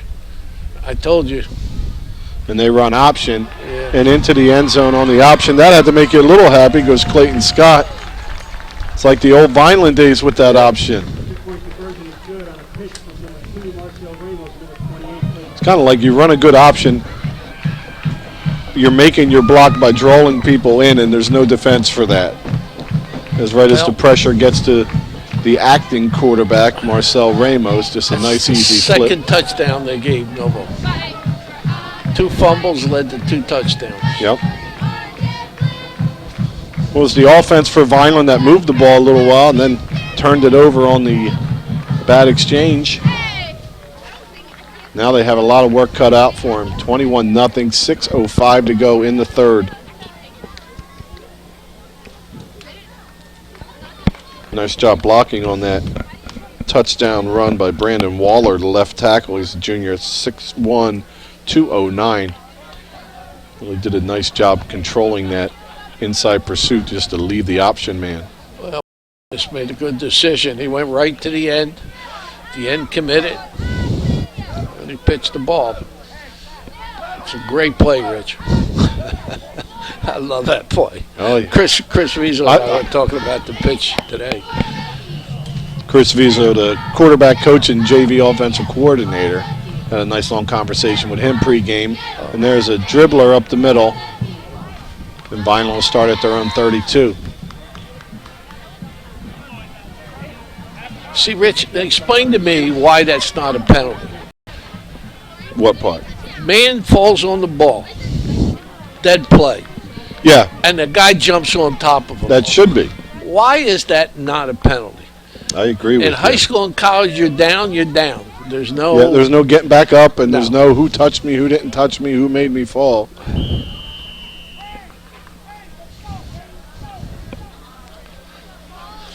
Well, this is telltale sign here, Rich. And an interesting decision for Vineland. Do you just try to throw it down the field, or do you get back to that running attack? And Pacheco gets something out of nothing there. Maybe gains 1.5 yards, 2 yards. Nah, don't give away your game plan yet. you score, you're only, 2 scores down.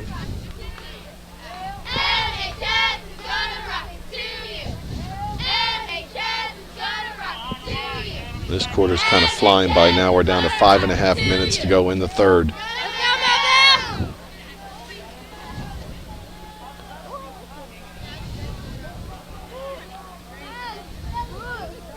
Kind of like when they let that jet motion go and follow it up. There's a pump and go. An open receiver. The ball is tipped, though. Great job defensively. He held them, Rich. Oh, there's a flag. He definitely held them. Pass ball's incomplete. Flag on the play. Lyndon Williams gives a pump fake, but that will neglect pass interference, but He not held holding. You still can't hold. There, Millville sideline yelling the ball was tipped. That's true. Doesn't matter. He held them. But holding is holding. It's not a pass interference call. That's a hold.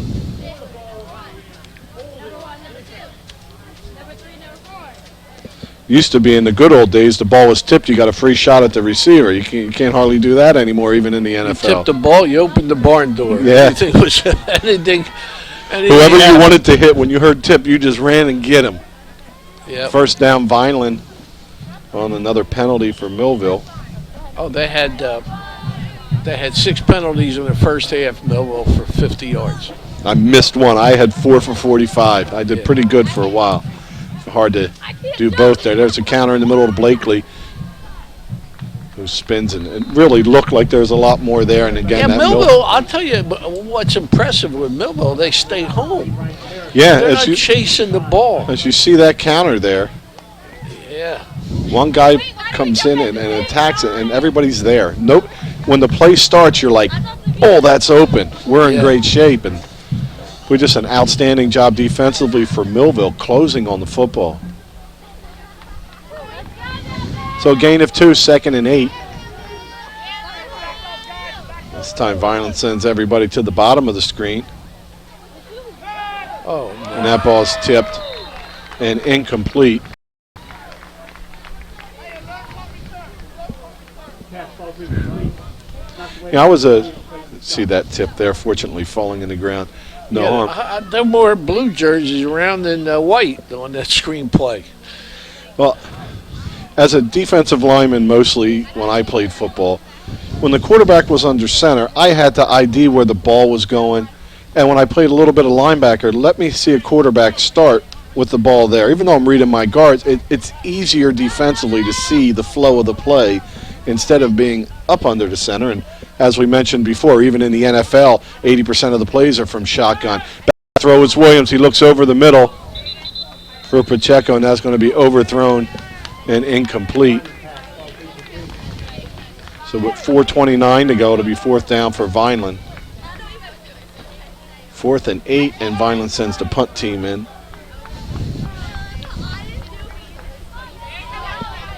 Now this is where if I have a fake punt, I'll do my fake punt. No. I'm going to do it right now, Coach. No. Yep. If we were down around their 40, I agree with you. But I'm not giving them the ball. They've just started in our territory game. But we need the ball and some points. Millville's given up 4 touchdowns in the second half all year. If I had my good fake punt, it'd be going right now. And the punt is high but short, as under heavy pressure was Gonzalez, who was hit. But there's no flag for running into the kicker.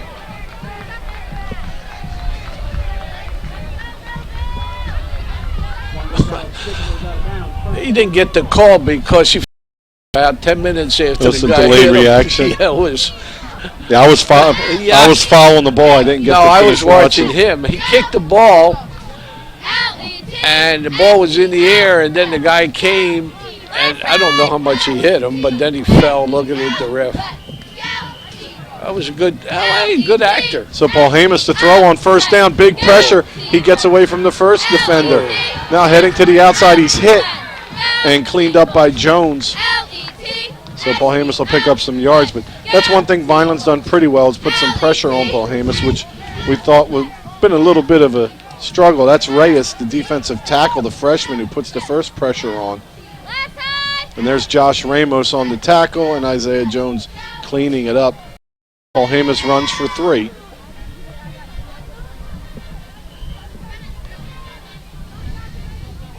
This might be the worst field position they started at their own 36. Well, today Paul Hamus has set the single season record for most completions in a season. He's right on the fence with that completion percentage. And Millville looks to throw it again. It's a quick hitch. It's complete. And nice job defensively for Vineland. That's defensive tackle Anthony Reyes, who's been at linebacker all year, going from defensive tackle and chasing down that pass, not giving up on the play. Yeah. As there's nice blocking in front. That bubble screen has hurt us all year, Rich. I don't know how we're defending it. We should have it should be 3-on-2, but it seems like we're out there. It's 2-on-2. And once the quarterback lets go of it, I don't think our backside is really pursuing to the football Now anymore. look the other side, Rich. There's only one defender. Just run up the middle, almost enveloping the official for a nice first down. I think that was Downing. Yep, Downing on the carry. He's had a nice game today, Jimmer Downing, the sophomore at 5'9", 193. Just some hard running. He gets into Cosby with some help from his blocker. He's only a sophomore? Oh, boy. They haven't asked him to do a ton offensively, but defensively he's been all over. Now he's still in at fullback, and he's going to get tackled right away on that one. As Cosby, see the last play, Cosby makes the tackle there. The last play, Cosby was involved and had a lead blocker in the back and gave a little ground. He made up for it that time for a loss of 1 on the stop.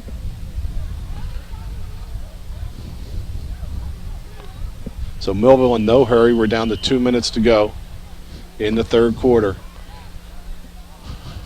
It's Millville 80. Downing come off limping a little. I wonder if he got hurt. Well, new back now is going to be Carlton Lawrence. Look at the space on the slant, Rich. And the ball's loose on the ground. Paul Hamus falls on top of it. So 3rd and 12 coming up for Millville. Well, I'm surprised not to see Clayton Scott in there. I'm trying to find him on the sideline. He's been running the ball very well today. I wonder why the slant works. Rich, we're giving him a 15-yard cushion.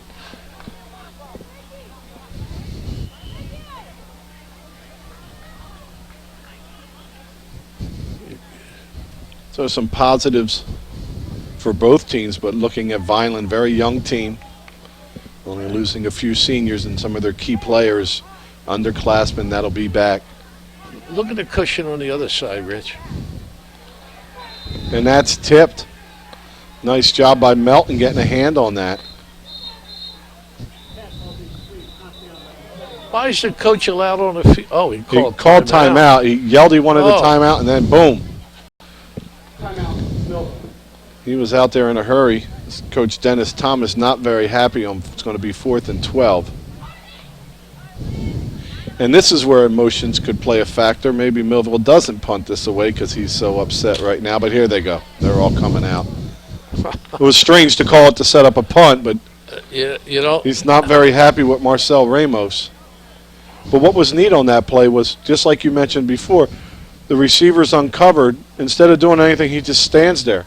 And if Paul Hamus reads it and gets it to him, right, he's all got a real nice positive game. So it's kind of like built-in stuff to the Millville offense that Paul Hamus has executed, and the line is they all execute it well. I don't like this, Rich. We're walking around, but we're not ready. Let's count them up. That's the first thing you do, and there's 12, and there goes one off the field. 1, 2. I think we still have 10. 3, 6.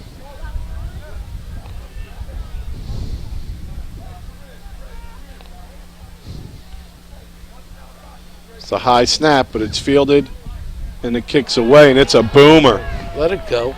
It's going to come down and roll into the end zone for the touchback. Yeah, let it go. A really nice punt. Boy, he booed that one, didn't he? He kicked it from his own 41, and it hit maybe what, Rich, a couple yards short of the end zone? Yep, that's Zach Douglas. He's been handling all the kicking duties. Really gets away a nice punting. So on the sideline now, I see Clayton Scott. He's getting his, looks like he had his ankle retaped. He's a little limpy. I don't know if he'll be checking back in. All right. Clayton Scott, the lead running back, only a sophomore at 5'7", 167. And Vineland time on offense, 53 seconds to go in the third quarter.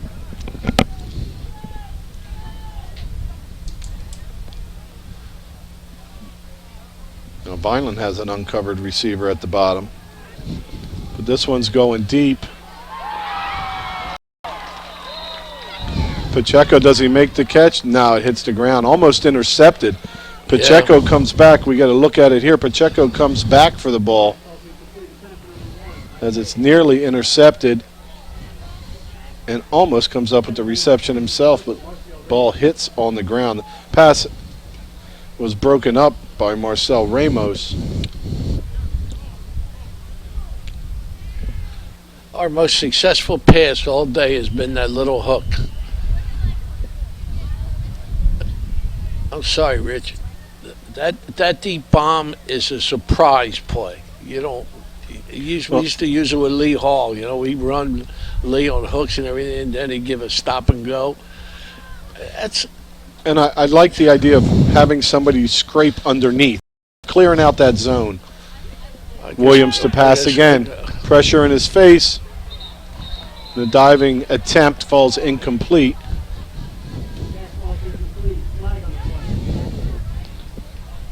Guess it was somewhere a passing team. And the penalty is on Millville. Waiting to see the indication.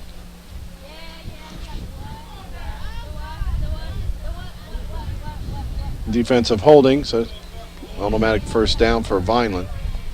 Wow. That's about, I just think their eighth penalty. Third holding penalty. Half. Yeah, third holding penalty.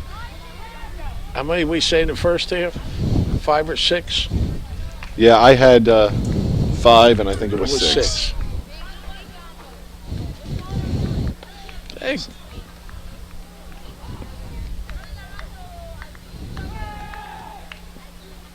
Complete to Gonzalez.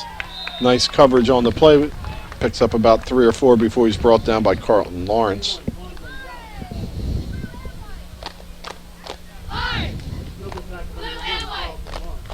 Well, we've had some nasty weather for Thanksgiving. It's been cold. This has been a beauty.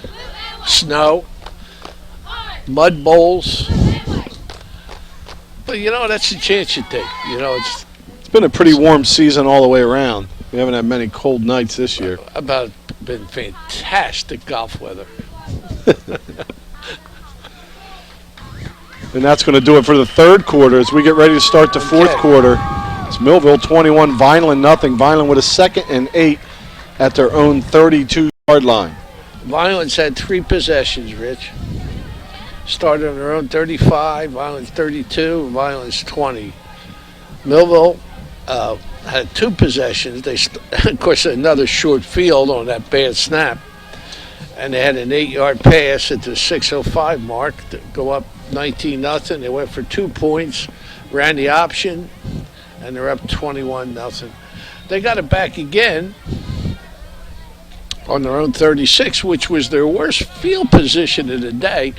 And, of course, we saw that booming punt. That was a beautiful Zach punt. Douglas. Ooh. That was a college punt. I mean, you don't see many young men in high school that can boom that ball over 50 yards with that kind of height. That was an excellent kick. Well, Zach just did that to show you he's kicking off like that on purpose to get off his back a little bit. Kickoffs. Because he certainly showed a lot of leg there. Oh, he sure did. So 2nd and 7 for the Fighting Clan. It's been all Lyndon Williams at quarterback. Here's the give to Isaiah Jones, trying to get to the outside. And see, that's the execution on that play. It's a kick out. You can't try to seal that man. You kick him out, the back goes inside of it. Great job by number 5, Sam Okendo, the junior from Millville, as 2 Vineland blockers are trying to turn him in when really you just need to ride him out. Outside shoulder. And your back is going to cut inside of that. I saw on television the other day, explained it, you keep your outside arm on the outside. because that's kind of where you want them to go. You want them to wash out. So 3rd and long, 3rd and 9. You know, Rich, I watched TV the other day. I watched Navy. It looked like our old teams running that option. I love gorgeous. watching a nice option offense. Lyndon Williams to throw. He looks to the top of the screen. He's hit as he delivers it to Banks. That's going to go incomplete. So 3rd and 9.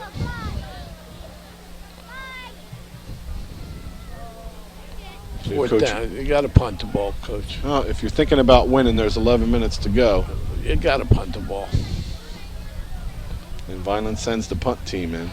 You're thinking of winning, but you don't want to put them in a place that they blow this game open. You don't want to lose for sure yet. Yeah.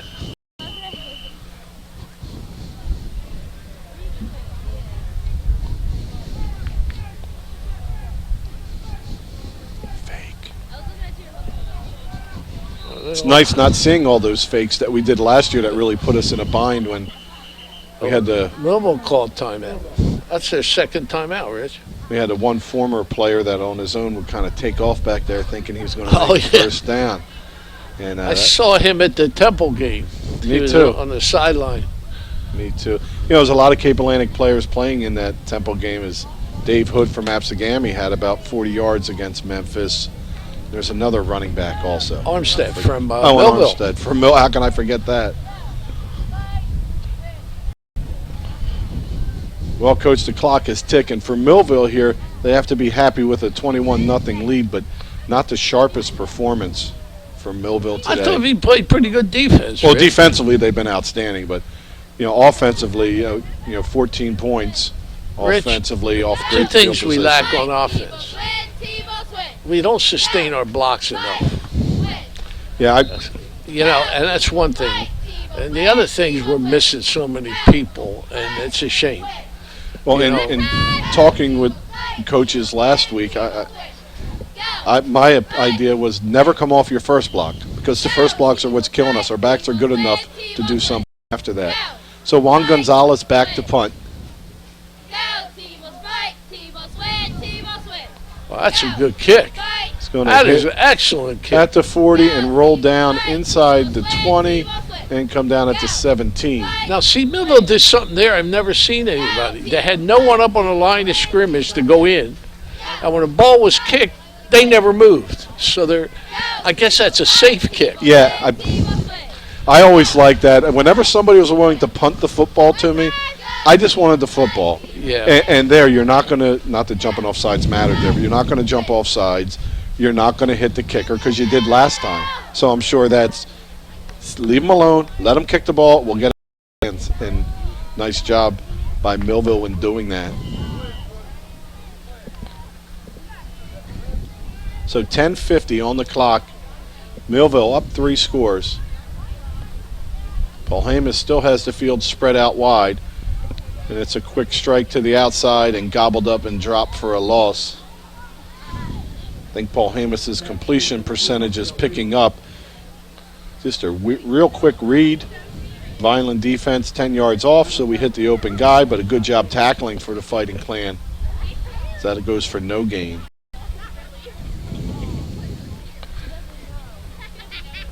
This is our 4th possession in this Hanford. We got the ball in the opening kickoff. We had that great drive going.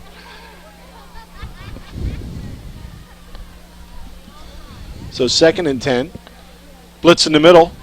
Pressure on Paul Hamas. He's hit as he throws, but he gets it complete.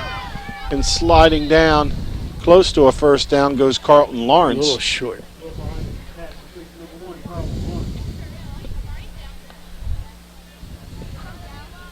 So it's going to be 3rd and 1. It's been an interesting year, Coach. Some highs, some lows, some better football than previously, and even today defensively for Vineland. Yeah, you don't want to give up another score here. You want to stop them. If we can get a score. Boy, we give this guy a lot of room, Rich. Look out here. And who's on the outside receiver at the bottom? Who's on Lawrence? Jones is over DeJour Brown. We're offside, Rich. Oh, you can't do that. That's going to be first down for the Thunderbolts. Boy, Millville had to make some adjustments going from Coach Dorham to Coach Dennis Thomas in his first year. Things didn't start out that great for Millville, but they were able to battle through, get into the playoffs, and almost knock off Cherokee, taking them to overtime last week. So when you're transitioning a new coach in, you've done an outstanding job. Cosby on the blitz. He's picked up. It's thrown short, and Melton just not able to get inside to pick that one off. It was intended for DeJour Brown. Pretty good defensive play. He took the vision right away from the receiver that time. I think the way the defense is playing right now, Vineland's defense, maybe they have more success during the year because they are able to get some pressure. And they're getting pressure. They're hurrying up Paul Hamus. His reads are shorter. You're giving your people time to tackle. We only got 10 players on the field, Rich. Count them. No, I got 11. Okay. Got nobody out here, Rich. There's 3 receivers. And look. 1.5 of us. Yeah. He's going to throw the bubble. And they're outnumbered 3-1 on the play. Nice job making the tackle. See, the coach for Vineland is Rashawn Blakely. See, the coach is seeing that, and that's the signal he's giving him. Yeah. As we just see, totally outnumbered at the point of attack. And number 3, Blakely, Rashawn, makes the stop. Remember dress rehearsal? We put everything that could possibly happen and put dress rehearsal. And you have to be ready. Now there's 3 again. Now we got 4 defenders over there. They're going to run this side, Rich. I figured they would. Ball's loose. Run. Oh, he was down. He picked it up on his knees. Oh, it's our ball. Yeah, it fumbled. Wyna Kent comes up with it. Wyna Kent, number 18, the sophomore, at 6 foot 175. He had a couple good games, and we didn't have his number IDs. You see that ball come out on the hit in the middle. So Vineland takes over, and with 8:24 to go, they have a lot of work to do, but maybe their best starting field position at the Thunderbolt 42.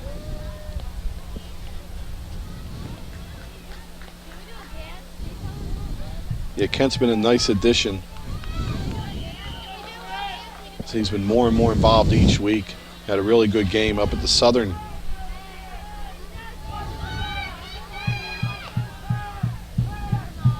Lyndon Williams to throw. He has time. He floats it, and it's intercepted by Marcel Ramos, who stays on his field. Mike Bachman, the freshman, can't bring him down. Isaiah Pacheco can't do it either, staying on his feet.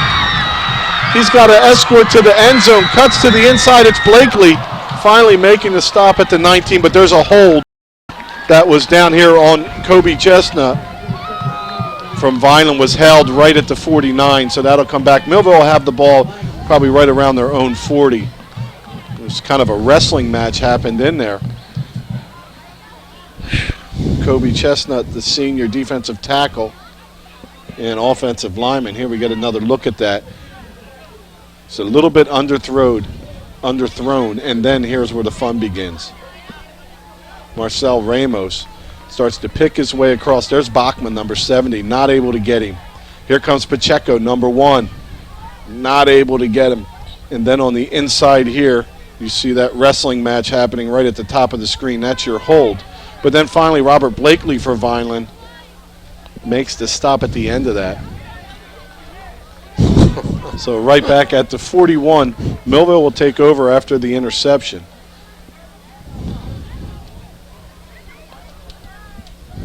So with 8:04 to go, it's Millville's ball. The Millville sideline can start to smile a little bit here as they have the ball. A first down and only 8 minutes left in this Thanksgiving Day Classic. In this formation, they've run to the weak side. And I like how they use the extra lineman basically in there, Antonio Drake. This one would, Millville holds on to the win here. It'll be their 7th in a row for Millville. They have 6 wins in a row in this series coming into today. I should go to casino. I've guessed right pretty good with their offense. Or we'll throw you down over there and you can yell it out. No, No, you don't want to do that no more? no, no. I would love to coach Rich again, the offensive line. That would be. I coached that for 10 years under. I apologize. 8 years under Kuchar. I loved it. They're the guys that make the engine go. You can do so much with a good offensive line, and Millville's offensive line has got the job done today.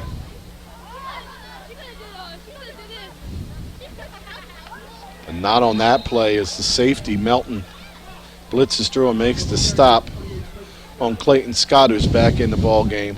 That's Here's gonna be a loss where of about 8. Millville's dangerous, Rich. 3rd and long. It's going to be 3rd and about 14. This is where they're dangerous.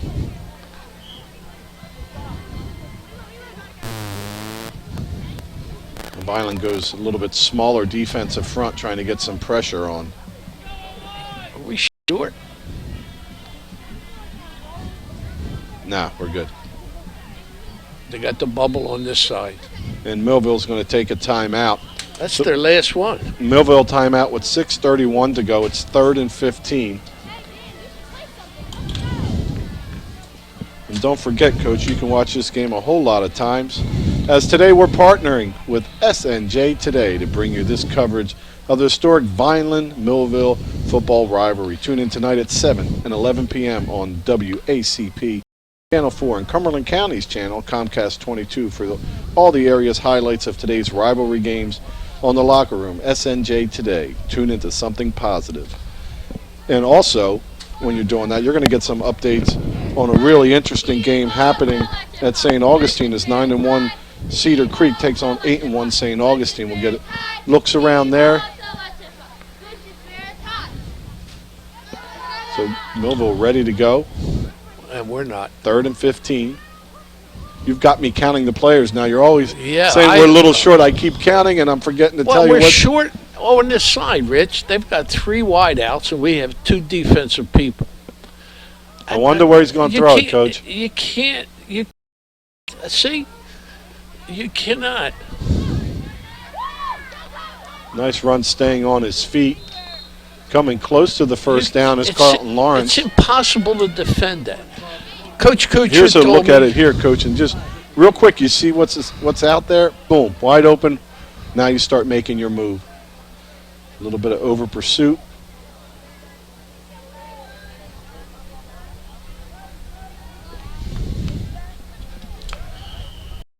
Always told me you balance the field 5-5, and the extra man goes to the power. So if they got 3 receivers, then you put 3 of your men out there. You balance the field. And they've just been attacking that quite often. Vineland looks like they're going to try to block this kick. This kid Douglas gets it away. Oh, good. Bounce sideways. It's going to come down right about the 27-yard line where Vineland will start with 5:39 to go. Not a matter of pulling off a miracle upset, just trying to get in the end zone and break this. Don't go throwing the ball every play now. You know, if you're going to throw it, run it, throw it. You know, keep it balanced. Because we've thrown the ball, 80% of the time this half, Rich, I think. We've thrown a lot after that first drive. Thrown that ball that much all year, and now we're putting the ball in the air. And we got lucky. Good thing the kid held, or they would have been down there again. True.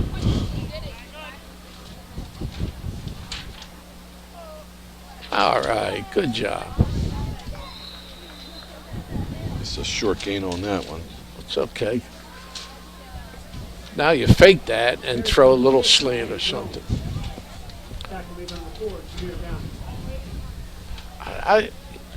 Millville may be up 21-0, but they have not shown me that explosive offense that they've had all year. I mean, we played very well on defense. So down to 5 minutes to go. 2nd and 8.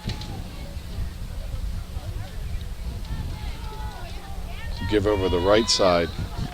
Not much happening there. for Boy, Jones. Millville does stay home, Rich. On a stay-home defense, the best way to go at them is just go north and south, because you only need one block to go north and south. They have been very disciplined on offense. Yeah, I think leaving this game, the one thing I've learned about Millville is just how well they are coached, how well they played, especially defensively. And you know what it is? It's a basic 5-2 that we played, Rich. And that's It's it. You don't have. exactly the way we played. I used to tell my players, if I'm blitzing and stunning, it's because you can't do your job. I should be able to sit in base. See the 5 men up front? 2 linebackers? Lyndon Williams to pass. He gets a little time. It's going for Banks and out of bounds. Banks broke his stride. That's because they were over the line. That ball landed about 6 yards out of bounds. He kind of Got it, held up Bronco. on the line. Don't hurt your kids. Punt the ball. All right, now do you do your fake punt? No. Come on. Nah. Too many yards. You know I'd have a good fake punt, though, Coach. No. It'd be a good Yeah, one. you'd be carrying the ball. That'd be the fake punt. Well, you never let me carry the ball. All I wanted was one carry. That would be the fake. I wouldn't have fumbled the ball like them guys did in our Thanksgiving Day game. No offense, fellas. See them staying around? So wobbly kick comes off the That's side of the okay. foot and down right around the 40-yard line, make it to 41, where Millville will take over with 3:57 to go.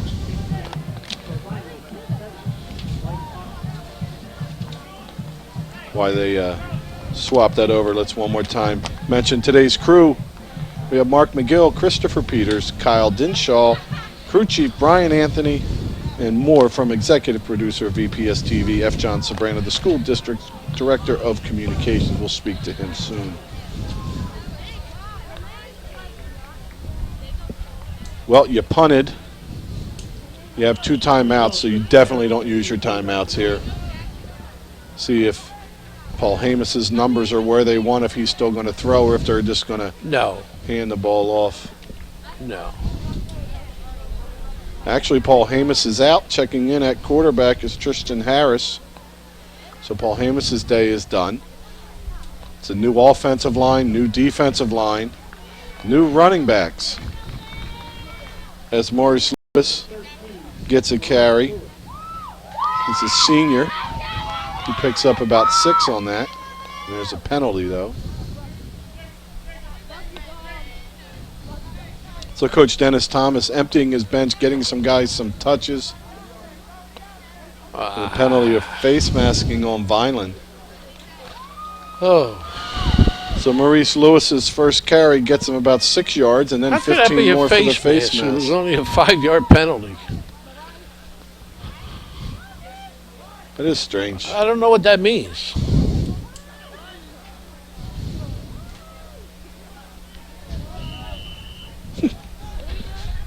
We learned Anyway. we learned some new things today. So 1st and 10. Tristan Harris at quarterback.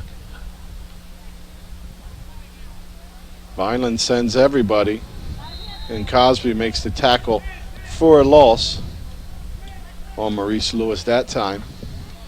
Clock continues to run. We're at 3 minutes and 20 seconds. Number 13, Maurice Lewis. So 2nd and 12.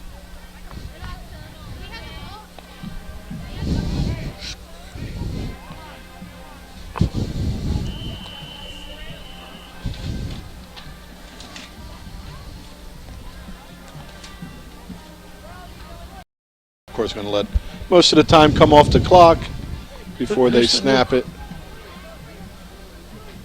Tristan Harris, That's the new quarterback. All right, Millville ready to go. 2nd and 12.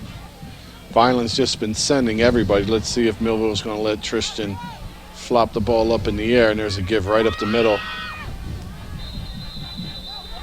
And brought down after a gain of about 1. Yeah. So another carry for Maurice Lewis. I'll give Coach Thomas credit. He's, what's the word I'm looking for? Satisfied. Yeah, Yeah, they've not executed well all day. He's not trying to rub it in any way.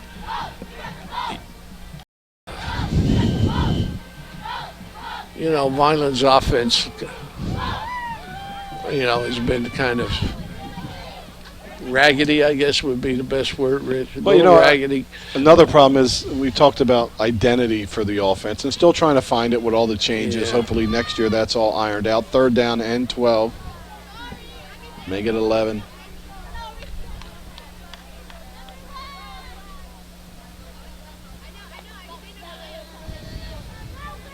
There's a nice run that time. And see, that's what happens, Coach. Number 57, Antonio Drake, who's done a lot of lead blocking, gets a carry. And that's when one of your linemen gets a carry like you should have given me years ago. He makes a nice cut in the middle. He didn't get the first. See, you didn't get to first. It does a really nice job. And you're talking about Coach Dennis Thomas. That's also nice, too. He's been lined up in the backfield, lead blocking on everything. And, it's nice to be able to get your touch in there. As Drake's a senior at 6'2", 209. Come on, this would be 4th and a little. We're under a minute to go at 55 seconds. Here. This would be a great stop. Just get the ball back. Oh, nowhere to go as another lineman gets a crack. That's Stefan Hayes, the senior, 6'1", 286. But Vineland will take over on downs with 47 seconds left. And let's thank our sponsors one last time, see if we can hit half of them before we're ready to go. The Greenview Inn at Eastland Golf Course, 4049 Italia Avenue, Vineland, 856-691-5558. Beretta Plumbing and Heating at 1784 Pine Avenue in Vineland, 856-691-1950. Newfield Bank, 11 locations in Cumberland and Gloucester County, 800-690-3440. Richland Carpet and Flooring, 1309 Harding Highway, Richland, 856-697-3041. RK Auto Group, Chevrolet, Kia, Subaru, 502 North Delsea Drive, Vineland, 856-696-8400. Larry's 2 Restaurant, 907 North Main Road, Vineland, 856-692-9001. Ducharme's Pro Foot, 925 East Landis Avenue, Vineland, 856-690-1500. And back to live action. As this Thanksgiving Classic is about to get in the books, Lyndon Williams wants another shot to do something. He's going to put all 4 receivers to the top of the screen or stop and put Pacheco in the backfield. And it's thrown right into the gut of the defender. So with 38 seconds left, we'll hit back to that list with Patino's ShopRite, 1255 West Landis Avenue in Vineland, 856-691-9395. The Gorgo Group, 646 South Delsea Drive in Vineland, 692-0303. Dr. Joseph Bernardini at Reconstructive Orthopedics, 994 West Sherman Avenue, Vineland, 856-696-0900. And Allen Associates, 630 South Brewster Road, Vineland, 856-692-2250. Thank you all very much. And Vineland takes a timeout when I'm doing my speed reading. Now we have time, Coach. Yeah, it's been an interesting second half, Rich, that we played pretty good defense, and the only is that 8-yard run, and that came off at bad snap, and we were driving. 2 of their scores have come off of a fumble recovery. They ran it in, a bad snap, and they short field, they ran it in. Otherwise, Vineland's defense has kept Millville in the middle of the field. Yeah. And we've had a couple of good drives that got decimated by bad plays, bad snaps, fumble. We've had more fumbles this game than I think we all year in all the total games. So second down is a give to Blakely. He squares, head straight up the field. He's brought down after a gain of about 8 with 31 seconds and running on the clock.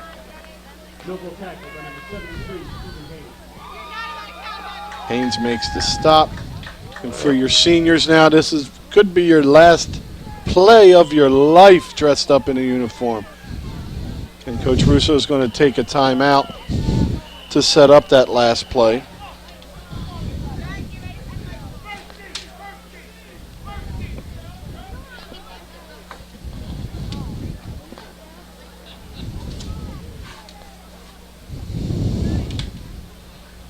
Yeah, I have to give credence to two of the officials out there, the two of our basketball officials. They've done a good job today. They've, this game can get a little pesky. Almost did at half. Yeah. And after that, I was looking out the back, and the officials were with both teams, just hanging out in between the two locker rooms back there, and they have done an outstanding job. And they did. Haven't really made any missed calls or horrible calls. They've been right on top of everything today. And they get to sort of one of the longest rivalries in the country. 144th meeting. Lyndon Williams says, I'm going to throw it one last time.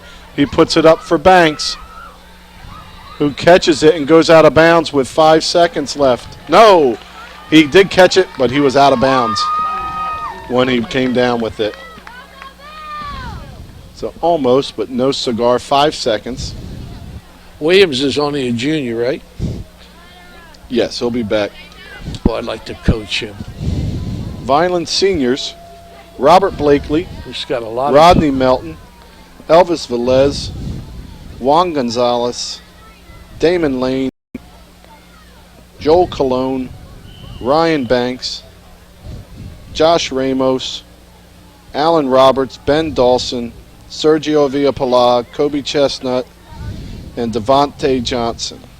I'll tell you, Rich, he's got a lot of potential as a quarterback. He's got a gifted arm.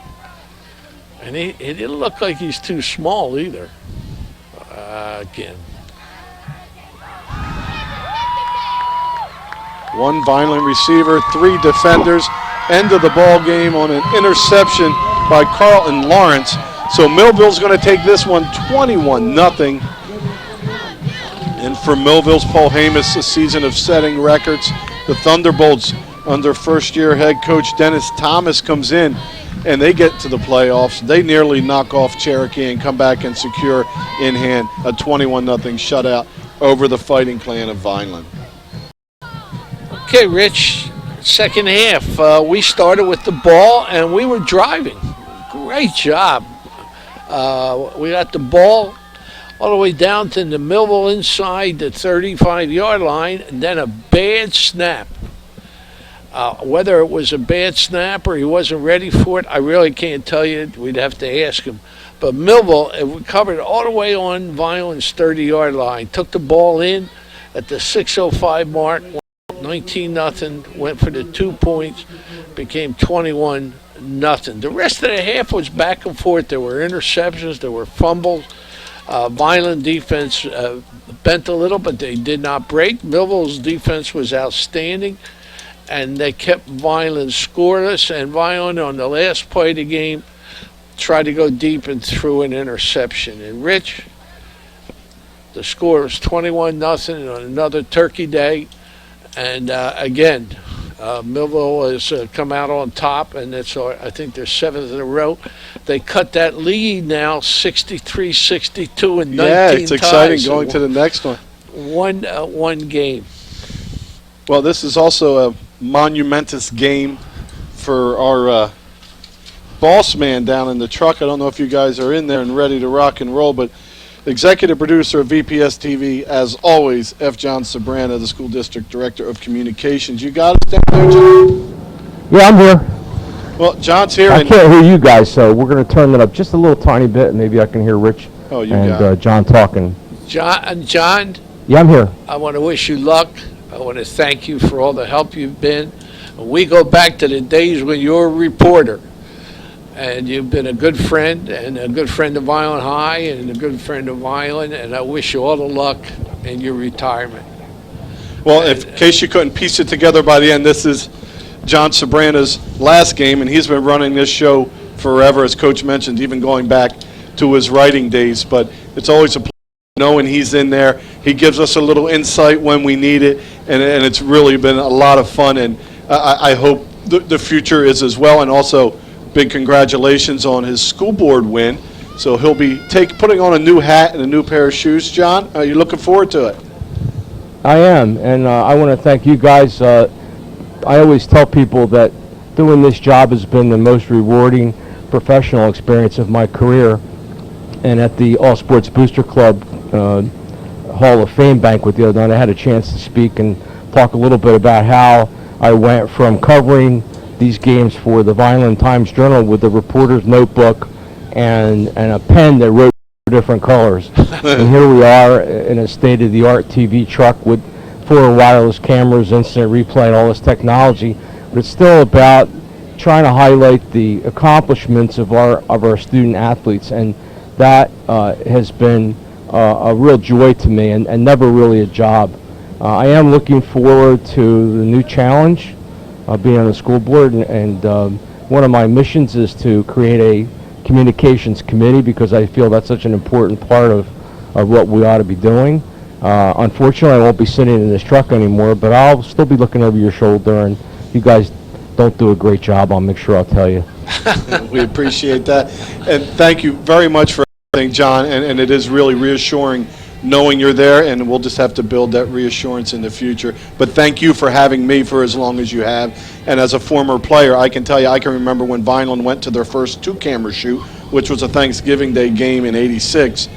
And it really, from there, what we've grown into here, it's just been outstanding, and that's all been spearheaded by yourself. As we have state-of-the-art facility, the truck, and everything else, we are way above board. And this is something Vineland can be really proud of, and look forward to helping from the other side of the bench. You don't realize, John, in the community, how many times Rich and I are stopped and told about the broadcast. You know, and that is a compliment to you that you brought this to the community. And many people, you don't realize how many people do watch it. Well, and I'm really excited about today's broadcast, because for the first time we're working in a partnership with SNJ Today and Ken Pistizzi and his fine folks. I had a lot of anxiety about doing this, because what you saw here today, what you're looking at right now, is one of our guys running a wireless camera on the field right there, right down in the middle of all that. And that feed is going to their TV truck, which is connected to our TV truck, and we were sources and the feed, and we're broadcasting this live over the internet, and then it'll be repeated in digital format on Comcast Channel 9 and Verizon Fios Channel 41, which reaches more than a third of the state. And these are things that I never dreamed about in the beginning. When I took this job in 1995, Charlie Valentine, my first boss, he put this big notebook on my desk, and he said, "This is Channel 13." I said, "What's Channel 13?" He said, "Well, you'll find out."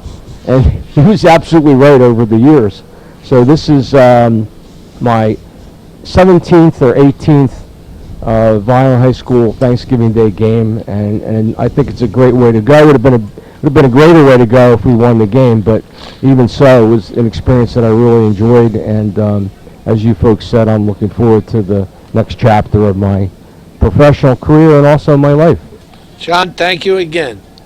Thank you very much, boss, and we're looking forward to a next season where Vineland has a lot of young players that have been out playing, and they're going to be coming back onward and upward fighting clan. Congratulations to the Millville Thunderbolts, Bolts, and Coach. Take us out of here.